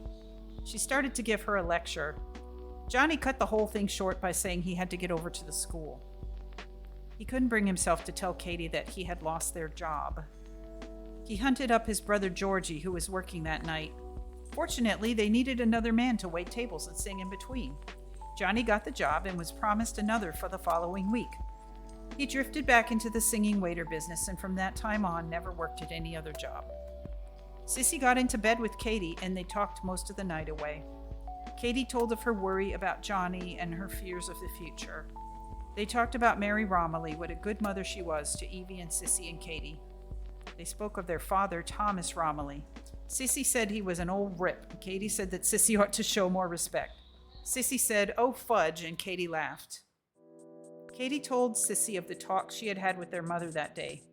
The idea of the bank so fascinated Sissy that she got up, even though it was the middle of the night, emptied out a can of milk into a bowl, and made the bank then and there. She tried to crawl into the narrow, crowded closet to nail it down, but her voluminous nightgown got her tangled up. She pulled it off and crawled naked into the closet. All of her couldn't fit into the closet. The large, luminous, naked back end of her stuck out as she crouched on her knees, hammering the bank to the floor. Katie had such a fit of giggling that she was afraid she'd bring on a hemorrhage. The loud banging at 3 o'clock in the morning woke the other tenants. They pounded on the ceiling from below and on the floor from above. Sissy threw Katie into another spasm of giggles by mumbling from the closet that the tenants had a nerve raising such a racket when there was a sick woman in the house. "How can anybody sleep?" she asked, giving the last nail a terrific bang. The bank in place, she put on her nightgown again, started off the land account by putting a nickel in the bank, and got back into bed. She listened excitedly while Katie told her about the 2 books. She promised that she would get the 2 books. They would be her christening present to the baby. Francie spent her first night on Earth sleeping snugly between her mother and Sissy. The next day, Sissy set about getting the 2 books. She went to a public library and asked the librarian how could she get a Shakespeare and a Bible for keeps. The librarian couldn't help her out on the Bible, but said there was a worn-out copy of Shakespeare in the files about to be discarded, which Sissy could have. She bought it. It was a tattered old volume containing all of the plays and sonnets. It had intricate footnotes and detailed explanations as to the playwright's meaning. There was a biography and picture of the author, and steel-cut engravings illustrating scenes from each play. It was printed in small type, 2 columns to the page on thin paper. It cost Sissy 25 cents. The Bible, while a little harder to come by, was cheaper in the long run. In fact, it cost Sissy nothing. It had a name, Gideon, on the front. A few days after buying the volume of Shakespeare, Sissy woke up one morning and nudged her current lover, with whom she was spending the night in a quiet family hotel. "John," she called him John, although his name was Charlie, "what's that book on the dresser?" "A Bible." "A Protestant Bible?" "That's right. I'm going to hook it." "Go ahead. That's why they put it there." "No." "Yeah, no kidding. People swipe it, read it, reform, and repent. They bring it back and buy another one too, so that other people can swipe, read, and reform. In that way, the firm that puts out the books loses nothing." "Well, here's one they're not going to get back." She wrapped it up in a hotel towel that she was also swiping. "Say," a cold fear enveloped her, John. "You might read it and reform, and then I'd have to go back to my wife." He shuddered and put his arms around her. "Promise me that you won't reform." "Oh, I won't." "How do you know you won't?" "I never listen to what people tell me, and I can't read. The only way I know what is right and wrong is the way I feel about things. If I feel bad, it's wrong. If I feel good, it's right. And I feel good being here with you." She threw her arm around his chest and exploded a kiss in his ear. "I sure wish we could get married, Sissy." "So do I, John. I know we could hit it off. For a while, anyhow," she added honestly. "But I'm married, and that's the hell of the Catholic religion. No divorce." "I don't believe in divorce anyhow," said Sissy, who always remarried without the benefit of divorce. "You know what, Sissy?" "What?" "You got a heart of gold." "No kidding?" No kidding. He watched her snap a red silk garter over the sheer, I don't know if that's pronounced Leal, stocking she had just pulled up over her shapely leg. Give us a kiss, he begged suddenly. Have we time? She asked in a practical way, but she pulled the stocking off again. That's how the library of Francie Nolan was started. Francie wasn't much of a baby. She was skinny and had a blue look and didn't thrive. Katie nursed her doggedly, although the neighbor woman told her that her milk was bad for the child. Francie was put on the bottle soon enough, because Katie's milk stopped suddenly when the child was 3 months old. Gosh, this sounds like what happened to my mother when I was born. I think almost this exact thing. She consulted her mother. Mary Romilly looked at her, sighed, but said nothing. Katie went to the midwife for advice. The woman asked her a foolish question. Where do you buy your fish of a Friday? Patty's Market. Why? You wouldn't be after seeing an old woman in there buying a codfish head for her cat, would you now? Yes, I see her every week. She did it. She dried up your milk on you. Oh no! She put the eye on you. But why? Jealous she is because you're too happy with that pretty Irish lad of yours. Jealous? An old woman like that? A witch she is. I knew her back in the old country. Sure, and didn't she come over on this? This ought to be in a Irish accent. Oh yeah, Cyril has to go. That's great. Yeah, thank you for coming. Thanks for stopping in, Cyril. Have a great rest of your trip. Be safe. Travel safe, please. All right, I guess I should try this with more of an Irish accent because, Okay, a witch she is. I knew her back in the old country. Sure, and didn't she come over on the same boat as meself? When she was young, she was in love with a wild County Kerry boy. And didn't he go and get her that way, and he wouldn't go to the priest with her when her old father went after him. He slipped away on a boat for America in the dead of night. Her baby died when it was born. Then she sold her soul to the devil, and he did give her the power of drying up the milk of cows and nanny goats and of girls married to young boys. I remember she looked at me in a funny way. 'Twas then she put the eye on you. How can I get my milk back? I'll tell you what you must do. Wait until the moon is full. Then make a little image out of a lock of your curling hair, a cutting from your fingernail, and a bit of rag sprinkled with holy water. Christen it Nellie Grogan, and that's the witch's name, and stick 3 rusty pins in it. That will spoil her power over you, and sure your milk will be flowing again like the River Shannon. That will be a quarter. Katie paid her. When the moon was full, she made the little doll and stabbed it and stabbed it. She remained dry. Francie sickened on the bottle. In desperation, Katie called Sissy in for advice. Sissy listened to the witch story. A witch, my foot, she said scornfully. It was Johnny who did it, and it wasn't with an eye. In that way, Katie knew that she was pregnant again. She told Johnny, and he started to worry. He had been fairly happy back in the singing waiter business, and he worked pretty often, was steady, didn't drink too much, and brought home most of his money. The news that a second child was on the way made him feel trapped. He was only 20, and Katie was 18. He felt that they were both so young and so defeated already. He went out and got drunk after he heard the news. The midwife came around later to see how the charm had worked. Katie told her that the charm had failed since she was pregnant, and the witch was not to blame. The midwife lifted her skirt and dug down into a capacious pocket made in her petticoat. She brought up a bottle of evil-looking dark brown stuff. Sure, and there is nothing to worry about, she said. A good dose of this night and morning for 3 days, and you'll come around again. Katie shook her head negatively. You're not afraid of what the priest would be saying to you if you did it? No, it's just that I couldn't kill anything. Oh, hey, yo, Erica, welcome in. We're reading A Tree Grows in Brooklyn. I'm on book 2, which is like, a grouping of chapters. And my previous reading, book 1, I called it episode 1, is still on my VOD if you want to catch up on the story. Yeah. It wouldn't be killing. It don't count until you felt life. You're not after feeling it move, are you? No. There, she slammed her fist on the table triumphantly. I'll only be charging you $1 for the bottle. Thank you, I don't want it. Don't be foolish. You're just a bit of a girl, and I have trouble enough with the one you do be having already. And your man is pretty, but not the steadiest boy in the world. The way my man is my own business, and my baby is no trouble. I'm only after trying to help you out. Thank you, and goodbye." The midwife returned the bottle to her petticoat pocket and got up to go. "When your time comes, you know where I live." At the door, she gave a last bit of optimistic advice. "If you keep running up and down the stairs, maybe you'll have a miscarriage." That fall, in the false warmth of a Brooklyn Indian summer, Katie sat on the stoop and held her sickly baby against the bigness which was another child soon to be born. Pitying neighbors stopped to commiserate over Francie. "You'll never raise that one," they told her. "Her color ain't good. If the good Lord takes her, it will be for the best. What good is a sickly baby in a poor family? There is too many children on this earth already and no room for the weak ones." "Don't say that." Katie held her baby tightly. "It's not better to die. Who wants to die? Everything struggles to live. Look at that tree growing up there out of that grating.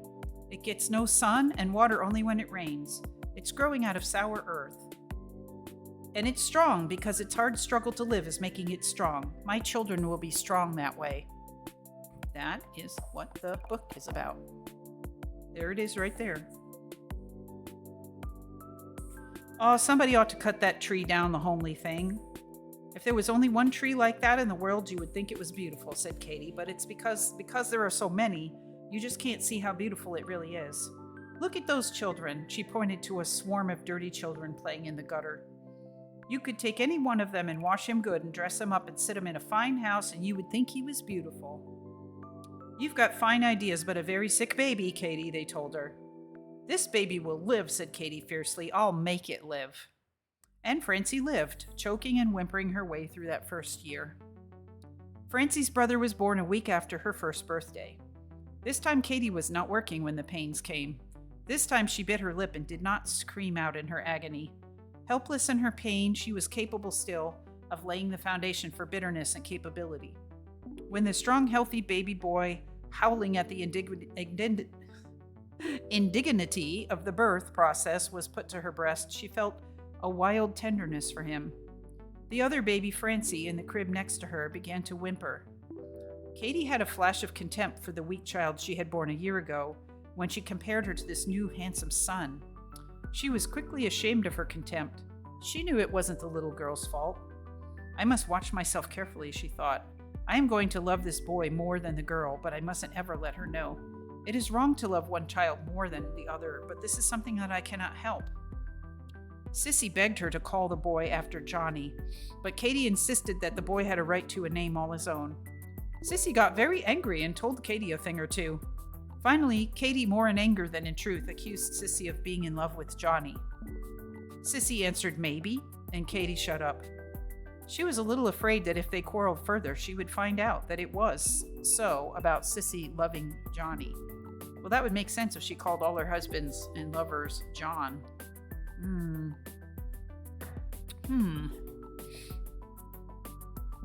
Katie called the boy Cornelius after a noble character she had seen a handsome actor represent on the stage. As the boy grew up, the name was changed into Brooklynese and he was known as Neely. Without devious reasoning or complicated emotional processes, the boy became Katie's whole world. Johnny took second place and Francie went to the back of her mother's heart. Katie loved the boy because he was more completely hers than either Johnny or Francie. Neely looked exactly like Johnny. Katie would make him into the kind of man Johnny should have been. He would have everything that was good about Johnny. She would encourage that. She would stamp out all of the things that were bad about Johnny as they came up in the boy Neely.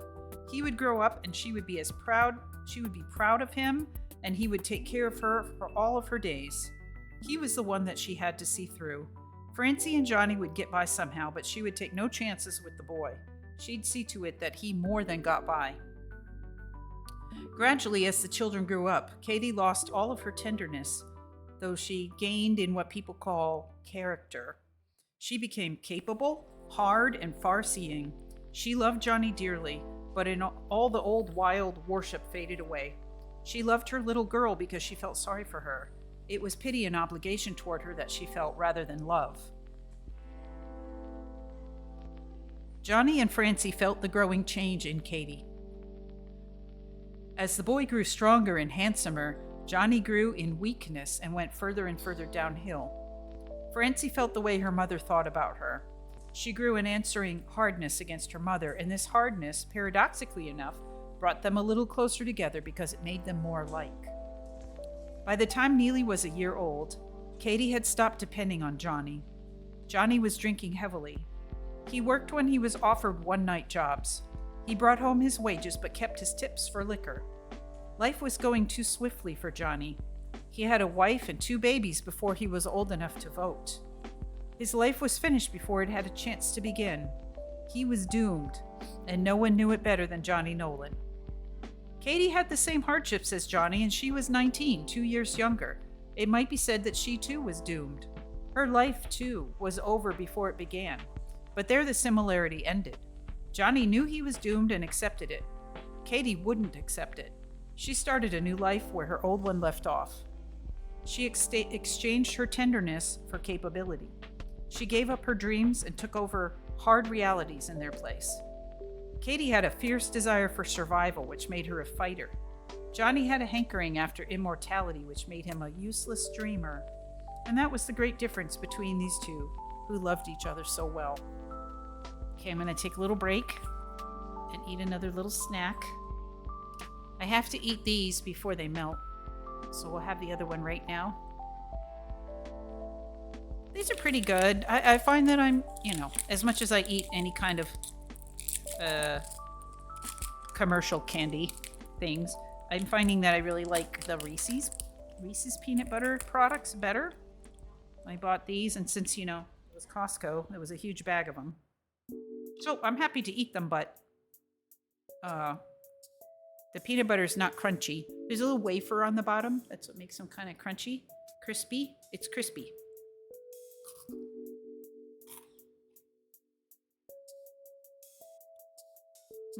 Already melting. Just melting right as I'm touching it.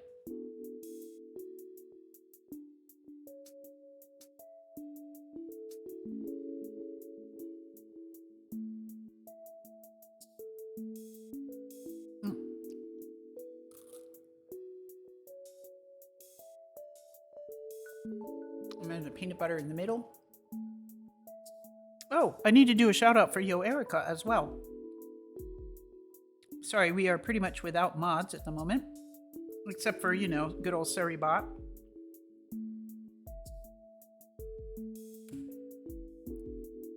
But there's our friend Yo Erica. Greatest tarot streamer, but also other stuff. She was doing community games earlier, which are really fun, and I haven't had a chance to join lately. I'm always in the middle of something else when I tune in.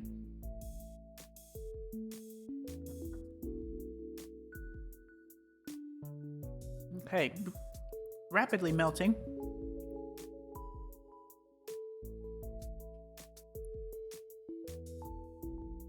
All right.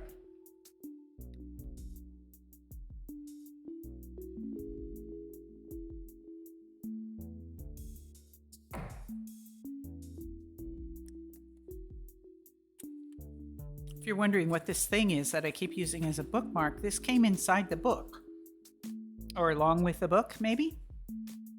And because this was a Reader's Digest edition, so there's a write-up about the book, what the book is about the author and stuff like that. How she came up with the story. But it also makes a nifty bookmark.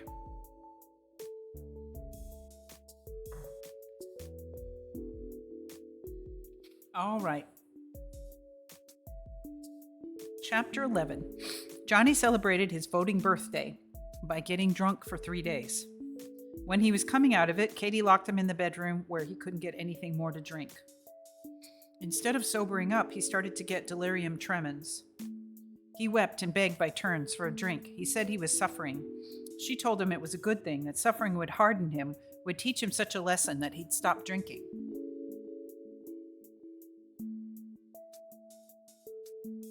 But poor Johnny just wouldn't harden. He softened into a wailing, screaming banshee. Neighbors banged on her door and told her to do something for the poor man. Katie's mouth set in a hard, cold line, and she called out to them to mind their own business. But even as she defied the neighbors, she knew that they would have to move as soon as the month was up. They couldn't live in the neighborhood after the way Johnny was disgracing them. In the late afternoon, his tortured cries unnerved even Katie. Crowding the two babies in the buggy, she went over to the factory and had Sissy's long-suffering foreman get her away from her machine. Yeah, it does seem like someone's always going over to the factory to get Sissy. She told Sissy about Johnny, and Sissy said she'd come over and fix him up as soon as she could get away. Wonder what that means. Sissy consulted a gentleman friend about Johnny. The friend gave her instructions. Accordingly, she bought a half pint of good whiskey, concealed it between her full breasts, and laced her corset cover and buttoned her dress over it. She went over to Katie's and told her that if she could be left alone with Johnny, she'd get him out of it. Katie locked Sissy in the bedroom with Johnny. She went back into the kitchen and spent the night with her head on her arms on the table, waiting. When Johnny saw Sissy, his poor mixed-up brain unscrambled for a minute, and he grabbed her arm. "You're my friend, Sissy. You're my sister. For God's sake, give me a drink." "Take it slow, Johnny," she said in her soft, comforting voice. "I've got a drink right here for you." She unbuttoned her waist, releasing a cascade of foaming white embroidered ruffles and dark pink ribbon. The room filled up with the sweet scent of the warm, strong sachet she used. Johnny stared as she undid an intricate bow and loosened her corset cover. The poor fellow remembered her reputation and misunderstood. No, Sissy, please," he moaned. "Don't be a doc, old Johnny. There's a time and a place for everything, and this isn't the time." She pulled out the bottle. He grabbed it. It was warm from her. She let him take a long drink, then she dug the bottle out of his clutching fingers. He quieted down after the drink, got sleepy, and begged her not to go away. She promised. Without bothering to tie up her ribbons or button her waist, she lay on the bed beside him. She put her arm under his shoulders, and he rested his cheek on her bare, warm, scented breast. He slept, and tears came from under his closed lids, and they were warmer than the flesh they fell on. She lay awake, holding him in her arms and staring into the darkness. She felt towards him as she would have felt towards her babies, as they only lived to know her warm love. She stroked his curling hair and smoothed his cheek gently. When he moaned in his sleep, she soothed him with the kind of words she would have spoken to her babies. Her arm cramped and she tried to move it. He woke up for a moment, clutched her tightly, and begged her not to leave him. When he spoke to her, he called her mother. Whenever he woke up and got afraid, she gave him a swallow of whiskey. Towards morning, he woke. His head was clearer, but he said it hurt. He jerked away from her and moaned. "Come back to Mama," she said in her soft, fluttering voice. She opened her arms wide, and once more he crept into them and rested his cheek on her generous breast. He wept quietly. He sobbed out his fears and his worries and his bewilderment at the way things were in the world. She let him talk. She let him weep. She held him the way his mother should have held him as a child, which she never did. Sometimes Sissy wept with him. When he had talked himself out, she gave him what was left of the whiskey, and at last he fell into a deep, exhausted sleep. She lay still for a long time, not wanting him to feel her withdrawing from him. Towards dawn, his tight holding of her hand relaxed. Peace came into his face and made it boyish again. Sissy put his head on the pillow, expertly undressed him, and put him under the covers. She threw the empty whiskey bottle down the air shaft. She figured that what Katie didn't know couldn't possibly bother her. She tied her pink ribbons carelessly and adjusted her waist. She closed the door very softly when she went out. Sissy had two great failings. She was a great lover and a great mother. She had so much of tenderness in her, so much of wanting to give of herself to whoever needed what she had, whether it was her money, her time, the clothes off her back, her pity, her understanding, her friendship, or her companionship and love. She was mother to everything that came her way. She loved men, yes. She loved women too, and old people, and especially children. How she loved children. She loved the down and outers. She wanted to make everybody happy. She had tried to seduce the good priest who heard her infrequent confessions because she felt sorry for him. She thought he was missing the greatest joy on earth by being committed to a life of celibacy. She loved all the scratching curs on the street and wept for the gaunt scavenging cats who slunk around Brooklyn corners with their sides swollen, looking for a hole in which they might bring forth their young. She loved the sooty sparrows and thought that the very grass that grew in the lots was beautiful. She picked bouquets of white clover in the lots, believing they were the most beautiful flowers God ever made. Once she saw a mouse in her room. The next night she set out a tiny box for him with cheese crumbs in it. Yes, she listened to everybody's troubles, but no one listened to hers. But that was right, because Sissy was a giver and never a taker. When Sissy came into the kitchen, Katie looked at Sissy's disordered clothing with swollen and suspicious eyes. "I'm not forgetting," she said with pitiful dignity, "that you are my sister. And I hope you remembered that too." "Don't be such a Heimdikischer ass," said Sissy, knowing what Katie meant. But she smiled deeply into Katie's eyes. Katie was suddenly reassured. "How's Johnny?" "Johnny will be fine when he wakes up, but for Christ's sweet sake, don't nag him when he wakes up. Don't nag him, Katie." "But he's got to be told. If I hear that you nag him, I'll get him away from you, I swear it, even though I am your sister." Katie knew that she meant it and was a little frightened. "I won't then," she mumbled, "not this time." "Now you're growing up into a woman," approved Sissy as she kissed Katie's cheek. She felt sorry for Katie as well as Johnny. Katie broke down then and cried. She made hard, ugly noises because she hated herself for crying, yet couldn't help it.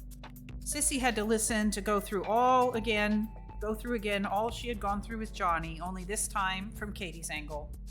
Sissy handled Katie differently than she had handled Johnny. She had been gentle and maternal with Johnny because he needed that. Sissy acknowledged the steeliness that was in Katie. She hardened to that steeliness as Katie finished her story. "And now you know it all, Sissy. Johnny's a drunk." "Well, everybody's something. We all got a tag of some kind. Take me now, I never took a drink in my life. But do you know," she stated with honest and consummate ignorance, "that there are some people who talk about me and call me a bad woman? Can you imagine that? I admit that I smoke a sweet caporal once in a while, but bad? Well, Sissy, the way you carry on with men makes people—" "Katie, don't nag. All of us are what we have to be, and everyone lives the kind of life it's in him to live. You've got a good man, Katie." "But he drinks, and he always will until he dies. There it is. He drinks. You must take that along with the rest." "What rest? You mean the not working, the staying out all night, the bums he has for friends? You married him. There was something about him that caught your heart. Hang on to that and forget the rest." "Sometimes I don't know why I married him." "You lie. You know why you married him. You married him because you wanted him to sleep with you, but you were too religious to take a chance without a church wedding." "How you talk. The whole thing was that I wanted to get him away from someone else." "It was the sleeping. It always is. If it is good, the marriage is good. If it is bad, the marriage is bad." "No, there are other things." "What other things?" "Well, maybe there are," conceded Sissy. "If there are other good things too, that's so much velvet." "You're wrong. That might be important to you, but it's important to everybody, or should be. Then all marriages would be happy." "Oh, I admit that I liked the way he danced, how he sang a song, the way he looked." "You're saying what I'm saying, but you're using your own words." "How can you win out with a person like Sissy?" thought Katie. "She's got everything figured out her way. Maybe her way is a good way to figure things out. I don't know. She is my own sister, but people talk about her. She's a bad girl, and there's no getting around that. When she dies, her soul will wander through purgatory through all eternity. I have often told her that, and she always answered that it wouldn't wander alone. If Sissy dies before I do, I must have masses said for the repose of her soul. Maybe after a while she'll get out of purgatory, because even if they say she is bad, she is good to all the people in the world who are lucky enough to run across her. God will have to take that into consideration." Suddenly, Katie leaned over and kissed Sissy on the cheek. Sissy was astonished because she could not know Katie's thoughts. "Maybe you're right, Sissy. Maybe you're wrong. With me, it comes down to this. Aside from his drinking, I love everything else about Johnny, and I will try to be good to him. I will try to overlook—" She said no more. In her heart, Katie knew she was not the overlooking kind.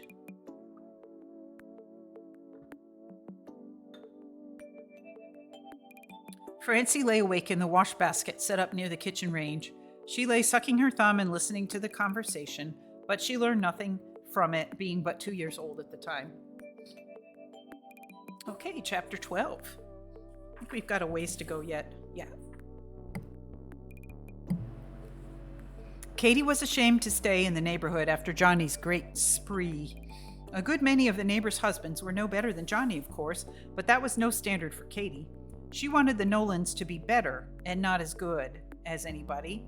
2, there was the question of money, although it was no question because they had very little, and now there were 2 children. Katie looked around for a place where she could work for their rent. At least they'd have a roof over their heads. She found a house where she would get rent free in return for keeping it clean. Johnny swore that he wouldn't have his wife a janitress. Katie told him in her new, crisp, hard way that it was a janitor or no home, as it was harder and harder each month to get the rent money together. Johnny finally gave in after promising that he would do all of the janitor work until he got a steady job when they would move again. Katie packed their few belongings: a double bed, the baby's crib, a busted-down baby buggy, a green plush parlor suit, that's parlor furniture, right? A carpet with pink roses, a pair of parlor lace curtains, a rubber plant and a rose geranium, a yellow canary in a gilt cage, a plush picture album, a kitchen table and some chairs, a box of dishes and pots and pans, a gilt crucifix with a music box and its base that played Ave Maria when you wound it up, a plain wooden crucifix that her mother had given her, a wash basket full of clothes, a roll of bedding, a pile of Johnny's sheet music and 2 books, the Bible and the complete works of William Shakespeare. There was such a little bit of stuff that the Iceman could load it all on his wagon and his one shaggy little horse could pull it. The 4 Nolans rode along on the ice wagon to their new home. The last thing Katie did in their old home after it had been stripped bare and had that look of a nearsighted man with his glasses off was to rip up the tin can bank. It had $3.80 in it.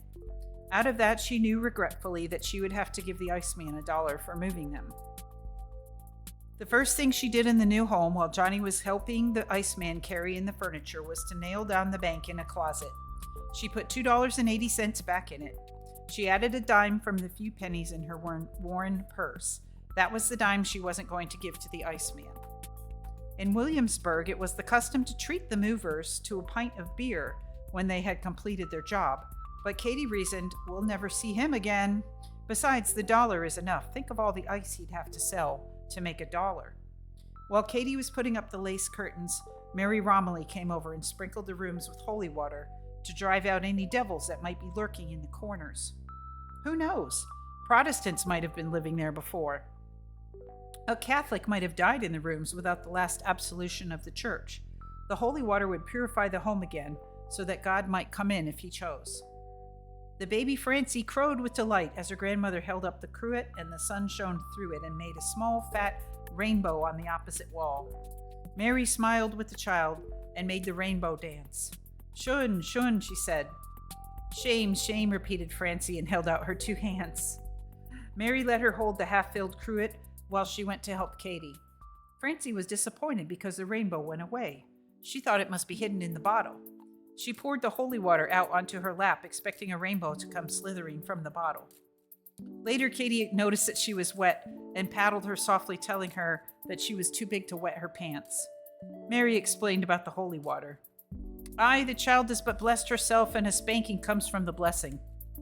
Katie laughed then. Francie laughed because her mama wasn't mad anymore. Neely exposed his 3 teeth in a baby laugh. Mary smiled at them all and said it was good luck to start life in a new home with laughter. They were settled in by supper time. Johnny stayed with the children while Katie went to the grocery store to establish credit. She told the grocer she had just moved into the neighborhood and would he trust her with a few groceries until Saturday payday? The grocer obliged. He gave her a bag of groceries and a little book in which he jotted down her indebtedness. He told her she was to bring the book along each time she came to, quote, trust. With that little ceremony, Katie's family was assured of food until the next money came in. After supper, Katie read the babies to sleep. She read a page of the introduction to Shakespeare and a page of begats from the Bible. Oh my God, that That would take all day. That was as far as she had gotten to date. Neither the babies nor Katie understood what it was all about. The reading made Katie very drowsy, but doggedly she finished the 2 pages.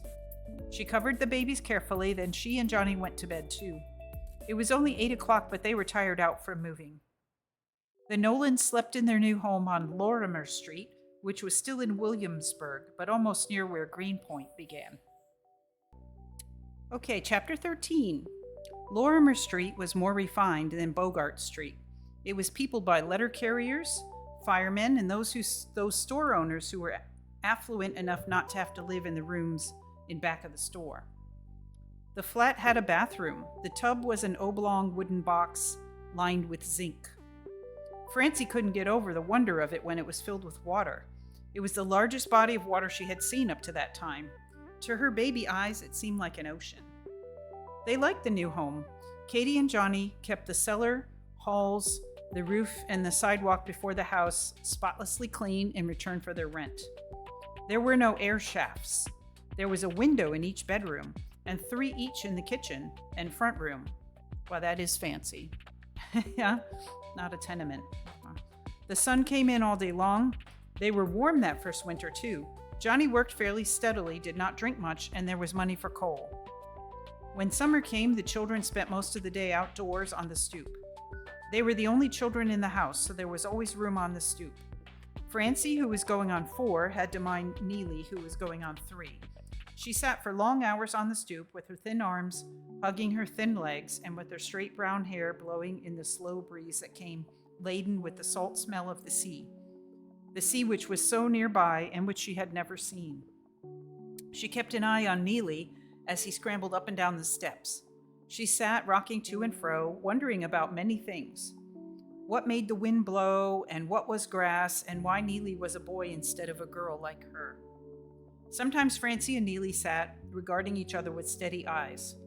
His eyes were the same as hers in shape and depth, but his were a bright, clear blue, and hers a dark, clear gray.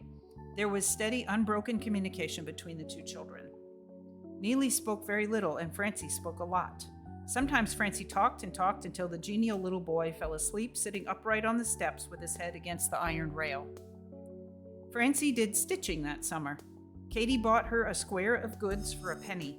It was the size of a lady's handkerchief and had a design outlined on it, a sitting Newfoundland dog with his tongue lolling out. Another penny bought a small reel of red embroidery cotton, and 2 cents went for a pair of small hoops. Francie's grandmother taught her how to work the running stitches. The child became adept at stitching. Women passing would stop and cluck in pitying admiration at the tiny girl, a deep line already showing at the inner edge of her right eyebrow, pushing the needle in and out of the taut material, while Neely hung over her to watch the bright sliver of steel disappear like magic and then come back up again through the cloth. Sissy gave her a fat little cloth strawberry for cleaning the needle. When Neely got restless, Francie let him push the needle through the strawberry for a while. You were supposed to stitch 100 or so of these squares and then sew them together to make a bedspread. Francie heard that some ladies had actually made a bedspread that way, and that was Francie's great ambition. But though she worked intermittently on the square all summer, Autumn found it only half done. The bedspread had to be saved for the future.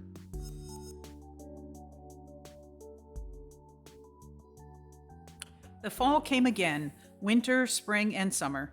Francie and Neely kept getting bigger, Katie kept working harder, and Johnny worked a little less and drank a little more with each season. The reading went on. Sometimes Katie skipped a page when she was tired at night, but most of the time she stuck with it. They were in Julius Caesar now, and the stage direction, alarum, confused Katie. She thought it had something to do with fire engines, and whenever she came to that word, she shouted out, "Clang, clang!" The children thought it was wonderful. Pennies accumulated in the tin can bank. Once it had to be ripped open and $2 taken out to pay the doctor the time Francie ran a rusty nail into her knee. A dozen times, one prong was unfastened, and a nickel fished out with a knife to provide Johnny with car fare to get to a job. But the rule was that he had to put 10 cents back out of his tip money. So the bank profited. On the warm days, Francie played alone on the streets or on the stoop. She yearned for playmates but did not know how to make friends with the other little girls. The other youngsters avoided her because she talked funny. Owing to Katie's nightly reading, Francie had a queer way of saying things. Once, when taunted by a youngster, she had retorted, "Aw, you don't know what you're saying, you're just full of sound and furry sigifying nothing." Once, trying to make friends with a little girl, she said, "Wait here and I'll go in and begat my rope and we'll play jumping." "You mean you'll get your rope," the little girl corrected. "No, I'll begat my rope. You don't get things, you begat things." "What's that, begat?" asked the little girl, who was just 5 years old. "Begat, like Eve begat Cain." "You're buggy. Ladies don't get canes, only men get canes when they can't walk good." "Eve begat. She begat Abel, too." "She gets or she don't get. You know what?" "What?" "You talk just like a wop." "I do not talk like no wop," cried Francie. "I talk like God talks." "You'll be struck down dead saying a thing like that." "I won't neither." "Nobody home upstairs in your house," the little girl tapped her forehead. "There is so." "Why do you talk like that then?" "My mother reads those things to me." "Nobody home upstairs in your mother's house," corrected the little girl. "Well, anyhow, my mother ain't a dirty slob like your mother." That was the only reply Francie could think of. The little girl had heard this many times. She was shrewd enough not to debate it. "Well, I'd sooner have a dirty slob for a mother than a crazy woman, and I'd rather have no father than a drunken man for my father." "Slob, slob, slob," shouted Francie passionately. "Crazy, crazy, crazy," chanted the little girl. "Slob, dirty slob," screamed Francie, sobbing in her impotence. The little girl skipped away, her fat curls bouncing in the sun, and sang in a clear, high voice, "Sticks and stones will break my bones, but names will never hurt me. When I die, you will cry for all the names you called me." And Francie did cry. Not for all the names called, but because she was lonesome and nobody wanted to play with her. The rougher children found Francie too quiet, and the better behaved ones seemed to shun her. Dimly, Francie felt that it wasn't all her fault. It had something to do with Aunt Sissy, who came to the house so often, the way Sissy looked and the way the men in the neighborhood looked after Sissy when she passed. It had something to do with the way Papa couldn't walk straight sometimes, and walk sideways down the street when he came home. It had something to do with the way neighbor women asked her questions about Papa and Mama and Sissy. Their wheedling offhand questions did not deceive Francie. Had not Mama warned her, "Don't let the neighbors pick on you"? So in the warm summer days, the lonesome child sat on her stoop and pretended disdain for the group of children playing on the sidewalk. Francie played with imaginary companions and made believe that they were better than real children. But all the while her heart beat in rhythm to the poignant sadness of the song the children sang while walking around in a ring with hands joined. I don't know how this goes, so I'm just going to say it and not try to sing it. "Walter, Walter, wildflower, growing up so high, as we are all young ladies and very sure to die, excepting Lizzie Weiner, who is the finest flower. Hide, hide, hide for shame, turn your back and tell your beau's name." They paused while the chosen girl, after much coaxing, finally whispered a boy's name. Francie wondered what name she'd give if they ever asked her to play. Would they laugh if she whispered Johnny Nolan? The little girls whooped when Lizzie whispered a name. Again they joined hands and walked around in a circle, genially advertising the boy. "Hermie Bachmeyer is a fine young man. He comes to the door with his hat in his hand. Down comes she, all dressed in silk. Tomorrow, tomorrow, the wedding shall begin." The girls stopped and clapped their hands joyously. Then, without motivation, there was a change in mood. The girls went around the ring slower and with lowered heads. "Mother, mother, I am sick. Send for the doctor, quick, quick, quick. Doctor, doctor, shall I die? Yes, my darling, by and by. How many coaches shall I have? Enough for you and your family too." In other neighborhoods, there were different words to the song, but essentially it was the same game. No one knew where the words had come from. Little girls learned them from other little girls, and it was the most frequently played game in Brooklyn. There were other games. There were jacks that two little girls could play together, sitting on the steps of a stoop. Francie played jacks by herself. First being Francie, and then her opponent, she'd talk to the imaginary player. "I'm in for threesies and you're for twosies," she'd say. Potsy was a game that the boys started and the girls finished. A couple of boys would put a tin can on the car track, and sit along the curb and watch with a professional eye as the trolley wheels flattened the can. They'd fold it and put it on the track again. Again, it was flattened, folded, and flattened again. Soon there was a flat, heavy square of metal. Numbered squares were marked off on the sidewalk, and the game was turned over to the girls, who hopped on one foot, pushing the potsy from square to square. Whoever got through the squares with the least number of hops won the game. That sounds fun. Francie made a potsy. She put a can on the tracks. She watched with a professional frown as the car ran over it. She shuddered in delighted horror when she heard the scrunch. Would the motorman be mad, she wondered, if he knew that she was making his trolley car work for her? She made the squares but could only write 1 and 7. She hopped through a game, ardently wishing someone were playing with her, as she was sure she won with fewer hops than any other little girl in the world. Sometimes there was music in the streets. This was something that Francie could enjoy without companions. A 3-piece band came around once a week. They wore ordinary suits but funny hats, like a motorman's hat, only the top was squashed in. When Francie heard the children shouting, "Here comes the Beebleboobers," she'd run out on the street, sometimes dragging Neely with her. The band consisted of a fiddle, drum, and cornet. The men played old Viennese airs, and if they didn't play well, they at least played loud. Little girls waltzed with each other round and round on the warm summer sidewalks. There were always 2 boys who did a grotesque dance together, mimicking the girls and bumping into them rudely. When the girls got angry, the boys would bow with great exaggeration, being sure their buttocks would bump another dancing couple, and apologize in flowery language.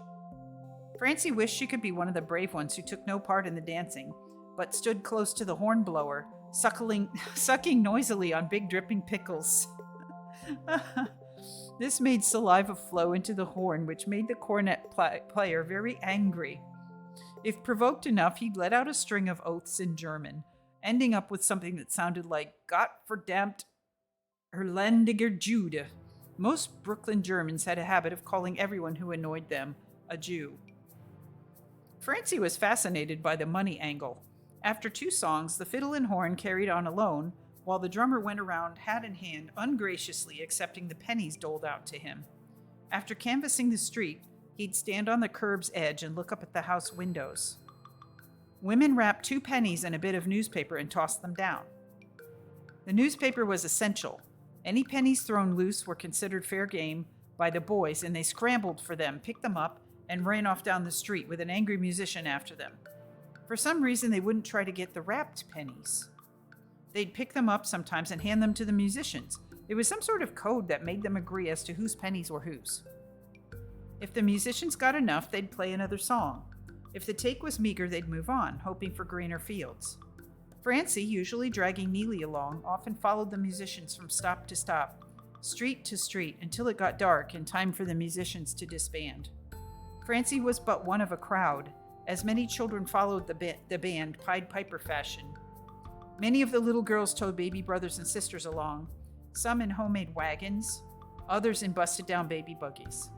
The music cast such a spell over them that they forgot about home and eating. And the little babies cried, wet their pants, slept, woke to cry again, wet their pants again, and to sleep again. And the beautiful blue Danube played on and on.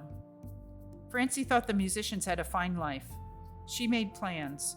When Neely got bigger, he would play the hot, his name for an accordion. And she would bang a tambourine on the street, and people would throw them pennies, and they'd get rich, and Mama wouldn't have to work anymore. Although she followed the band, Francie liked the organ grinder better. Every once in a while, a man came around lugging a small organ with a monkey perched atop it. The monkey wore a red jacket with gold braid and a red pillbox hat strapped under his chin. His red pants had a convenient hole in them so that his tail could stick out.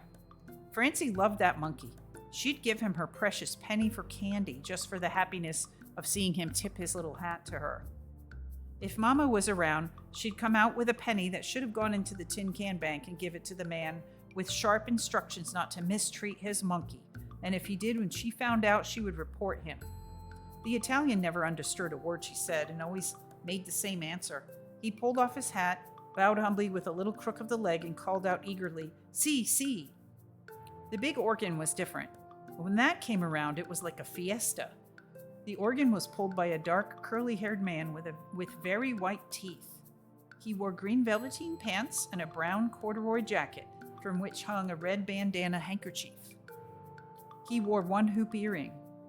The woman who helped him pull the organ wore a swirling red skirt and a yellow blouse and large hoop earrings.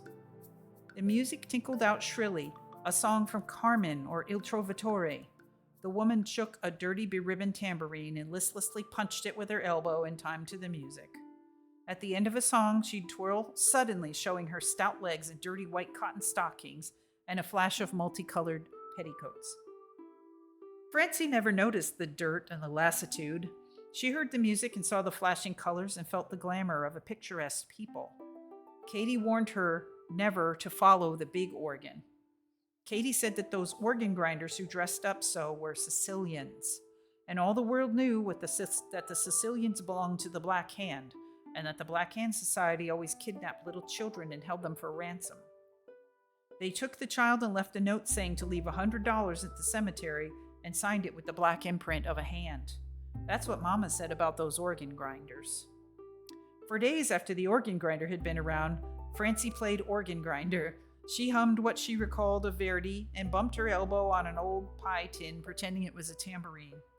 She ended the game by drawing an outline of her hand on paper and filling it in with black crayon. My goodness. Sometimes Francie wavered. She didn't know whether it would be better to be a band when she grew up or an organ grinder lady. It would be nice if she and Neely could get a little organ and a cute monkey. All day they could have fun with him for nothing and go around playing and watching him tip his hat. And people would give them a lot of pennies and the monkey could eat with them and maybe sleep in her bed at night. This profession seemed so desirable that Francie announced her intentions to Mama, but Katie threw cold water on the project, telling her not to be silly, that monkeys had fleas and that she wouldn't allow a monkey in one of her clean beds. Francie toyed with the idea of being a tambourine lady, but then she'd have to be a Sicilian and kidnap little children, and she didn't want to do that, although drawing a black hand was fun. There was always the music. There were songs and dancing on the Brooklyn streets in those long-ago summers, and the days should have been joyous. But there was something sad about those summers, something sad about the children, thin in body but with the baby curves still lingering in their faces, singing in sad monotony as they went through the figures of a ring game. It was sad the way they were still babies of 4 and 5 years of age, but so precocious about taking care of themselves. The Blue Danube that the band played was sad as well as bad. Sad as well as bad. The monkey had sad eyes under his bright red cap. The organ grinder's tune was sad under its lilting shrillness. Even the minstrels who came in the backyards and sang, "If I had my way, you would never grow old," were sad too. They were bums and they were hungry and they didn't have talent for song making. All they had in the world was the nerve to stand in a backyard with cap in hand and sing loudly. The sad thing was in the knowing that all their nerve would get them nowhere in the world and that they were lost, as all people in Brooklyn seem lost when the day is nearly over, and even though the sun is still bright, it is thin and it doesn't give you warmth when it shines on you. Oh my goodness. All right, tea break. Well, that was sad. The music part was interesting, though.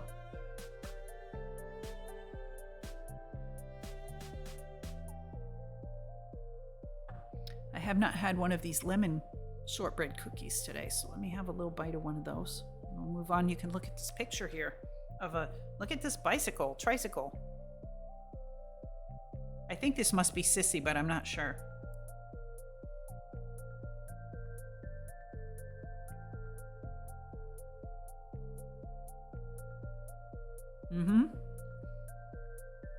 Just judging from the figure, you know.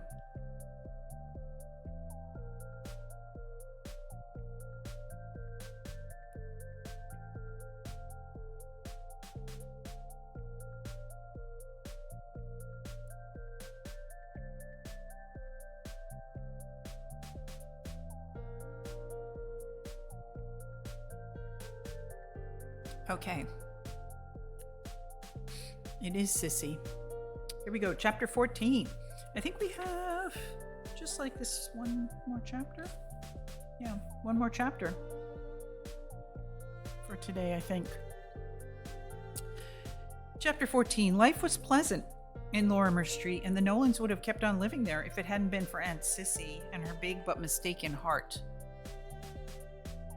So much this book would not fly today. Oh yeah, like the ethnic insult slurs and stuff. Yeah. Agreed. If it hadn't been for Aunt Sissy and her big but mistaken heart. It was Sissy's business with the tricycle and the balloons that ruined and disgraced the Nolans. Again. A lot of casual racism. One day, Sissy was laid off from work and decided to go over and look after Francie and Neely while Katie was working. A block before she got to their house, her eyes were dazzled by the sun glinting off the brass handlebar of a handsome tricycle. It was a kind of vehicle that you don't see nowadays. Oh, and by the way, nowadays, when this book was written, was in like the 40s or 50s. It had a wide leather seat, big enough for 2 little children, with a back to it and an iron steering bar leading to the small front wheel. There were 2 larger wheels in the back. There was a handlebar of solid brass on top of the steering rod. The pedals were in front of the seat, and a child sat in it at ease, pedaled it while leaning back in the seat, and steered it with the handlebars, which lay across the lap. Sissy saw that tricycle standing there unattended in front of a stoop. She didn't hesitate. She took the tricycle, pulled it around to the Nolan house, got the children out, and gave them a ride. Francie thought it was wonderful. She and Neely sat in the seat, and Sissy pulled them around the block. The leather seat was warm from the sun and had a rich and expensive smell. The hot sun danced on the brass handlebar, and it looked like living fire. Francie thought that if she touched it, it would burn her hand surely. Then something happened. A small crowd bore down on them, headed by a hysterical woman and a bawling boy. The woman rushed at Sissy, yelling, "Robber!" She grabbed the handlebars and pulled. Sissy held on tightly. Francie almost got thrown out. The cop on the beat came rushing up. "What's this? What's this?" Thus he took over. "This lady is a robber," reported the woman. "She stole my little boy's tricycle." "I didn't steal it, Sergeant," said Sissy in her soft, appealing voice. "It was just standing there, so I borrowed it to give the kids a ride. They never rode in such a fine tricycle. You know what a ride means to a kid. It's just heaven."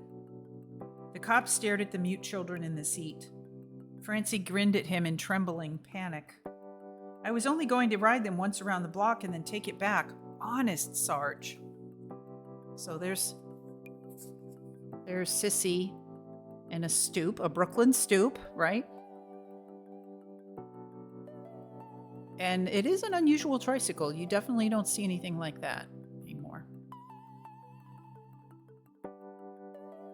I like how you sit down between the wheels. It's kind of interesting. The cop let his eyes rest on Sissy's well-shaped bust, which was not spoiled any by the tight waists that she liked to wear. He turned to the harassed mother. "Why do you want to be so stingy, poor lady?" he said. "Let her give the kids a ride around the block. It ain't no skin off your teeth." Only he didn't say teeth, to the snickering delight of the youngsters clustered around. "Let her give them a spin, and I'll see that you get the bike back safe." He was the law. What could the woman do? The cop gave the bawling kid a nickel and told him to shut up. He dispersed the crowd very simply by telling them he'd send for the pie wagon and take them all down to the station house if they didn't 23 skidoo. The crowd scattered. The cop, swinging his club, gallantly escorted Sissy and her charges around the block. Sissy looked up at him and smiled into his eyes, whereupon he stuck his club in his belt and insisted on pulling the bike for her. Sissy trotted along beside him on her tiny high-heeled shoes and cast a spell over him with her soft, fluttering voice. They walked around the block 3 times, the cop pretending not to notice the hands that went up to hide smiles as the people saw a fully uniformed officer of the law so engaged. He talked warmly to Sissy, mostly about his wife, who was a good woman, you understand, but you know, a kind of an invalid. Sissy said she understood. After the bike episode, people talked. They talked enough about Johnny coming home drunk once in a while, and about how the men looked at Sissy. Now they had this to add on. Katie thought of moving. It was getting like Bogart Street, where the neighbors knew too much about the Nolans. While Katie was thinking about looking for another place, something else happened and they had to move right away. The thing that finally drove them from Lorimer Street was stark, raw sex. Only it was very innocent looked at in the right way. Well, I don't remember this, but wow. Okay, here we go. Oh, I do.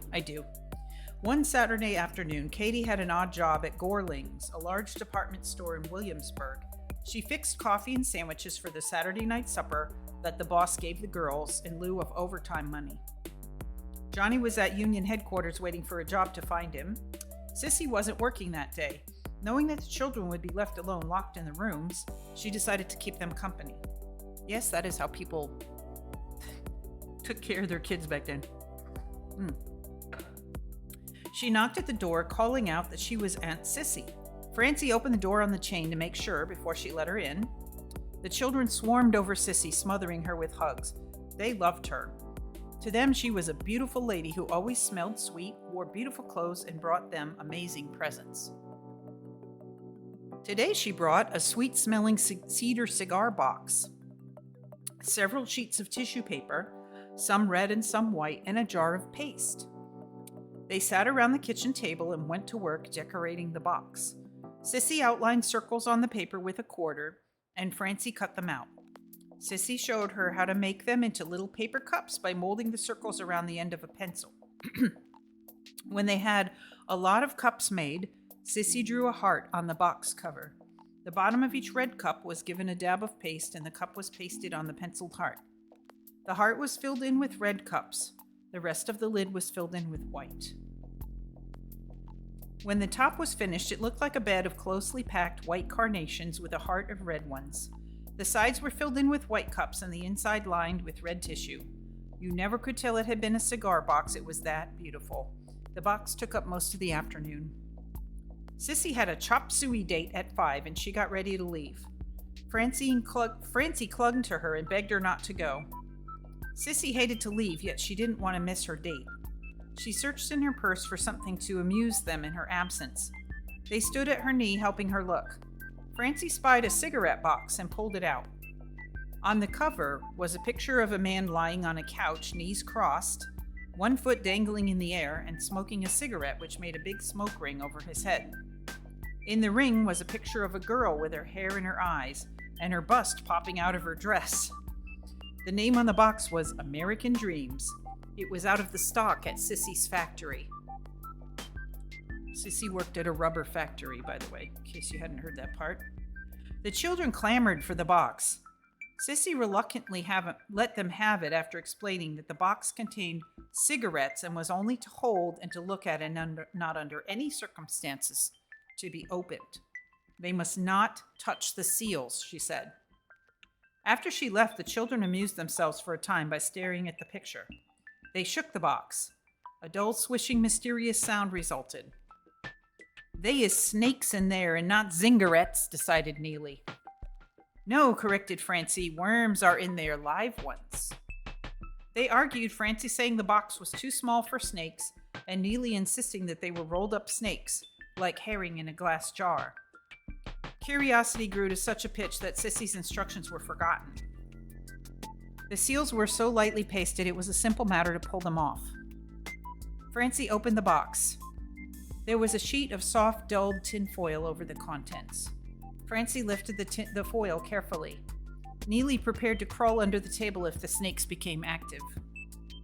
But there were neither snakes, worms, nor cigarettes in the box, and its contents were very uninteresting. After trying to devise some simple games, Francie and Neely lost interest, clumsily tied the contents of the box to a string, trailed the string out of the window, and finally secured the string by shutting the window on it.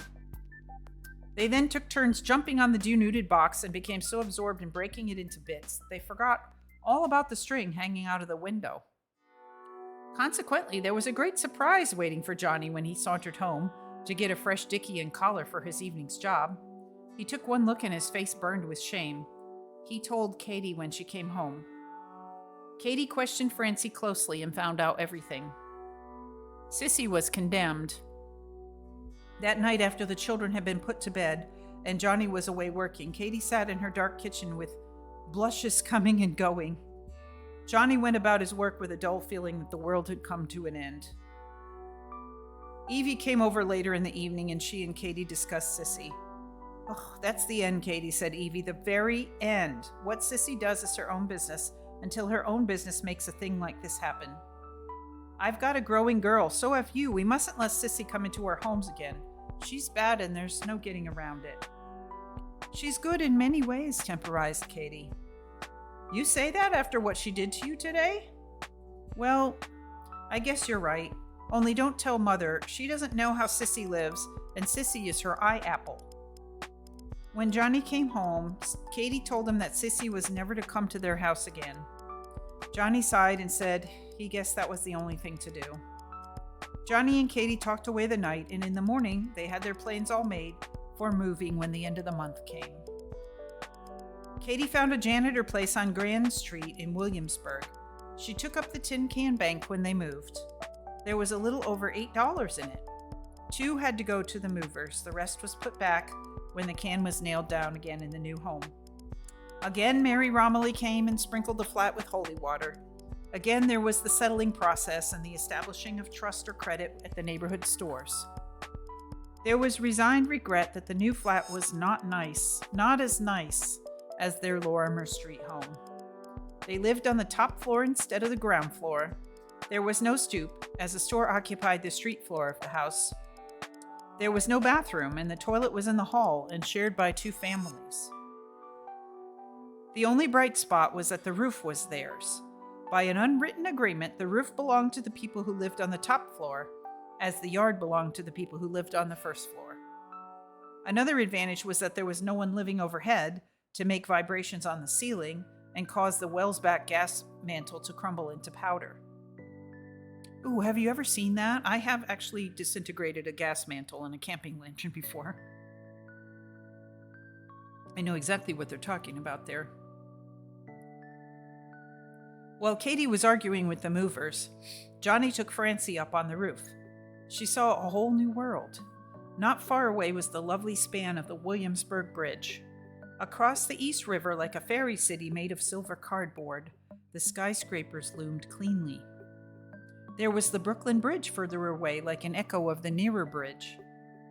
It's pretty, said Francie. It's pretty the same way pictures of in the country are pretty. I go over that bridge sometimes when I go to work, Johnny said. Francie looked at him in wonder. He went over that magic bridge and still talked and looked like always? She couldn't get over it. She put out her hand and touched his arm. Surely the wonderful experience of going over that bridge would make him feel different. She was disappointed because his arm felt as it had always felt. At the child's touch, Johnny put his arm around her and smiled down at her. How old are you, prima donna? 6 going on 7. Why, you'll be going to school in September. No, Mama said I must wait until next year till Neely's old enough so we can start together. Why? So we can help each other against the older kids who might lick us if there was only one. Your mother thinks of everything. Francie turned around and looked at the other roofs. Nearby was one with a pigeon coop on it. The pigeons were safely locked up. But the pigeon owner, a youth of 17, stood on the edge of the roof with a long bamboo stick. It had a rag on the end, and the boy stood waving the stick in circles. Another flock of pigeons was flying around in a circle. One of them left the group to follow the flying rag. The boy lowered the stick cautiously, and the silly pigeon followed the rag. The boy grabbed him and stuck him in the coop. Francie was distressed. That boy stole a pigeon. And tomorrow someone will steal one of his, said Johnny. But the poor pigeon taken away from his relations. Maybe he's got children. Tears came into her eyes. I wouldn't cry, said Johnny.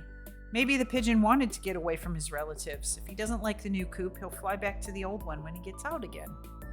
Francie was consoled. They didn't say anything for a long time. They stood hand in hand on the roof's edge looking across the river to New York. Finally, Johnny said as if to himself, 7 years. What, Papa? Your mama and I have been married 7 years already. Was I here when you got married? No. I was here, though, when Neely came. That's right, Johnny went back to thinking aloud. Married 7 years and we've had 3 homes. This will be my last home. Francie didn't notice that he said my last home instead of our last home. Okay, that's the end of book 2. So that's probably a good place to stop. Looks like book 3 hopefully gets into school. It looks like it describes the new flat some more. Like they're in a tenement, basically. And then school. Yeah, lots of school. Yep. Kids at school. Just a little preview here.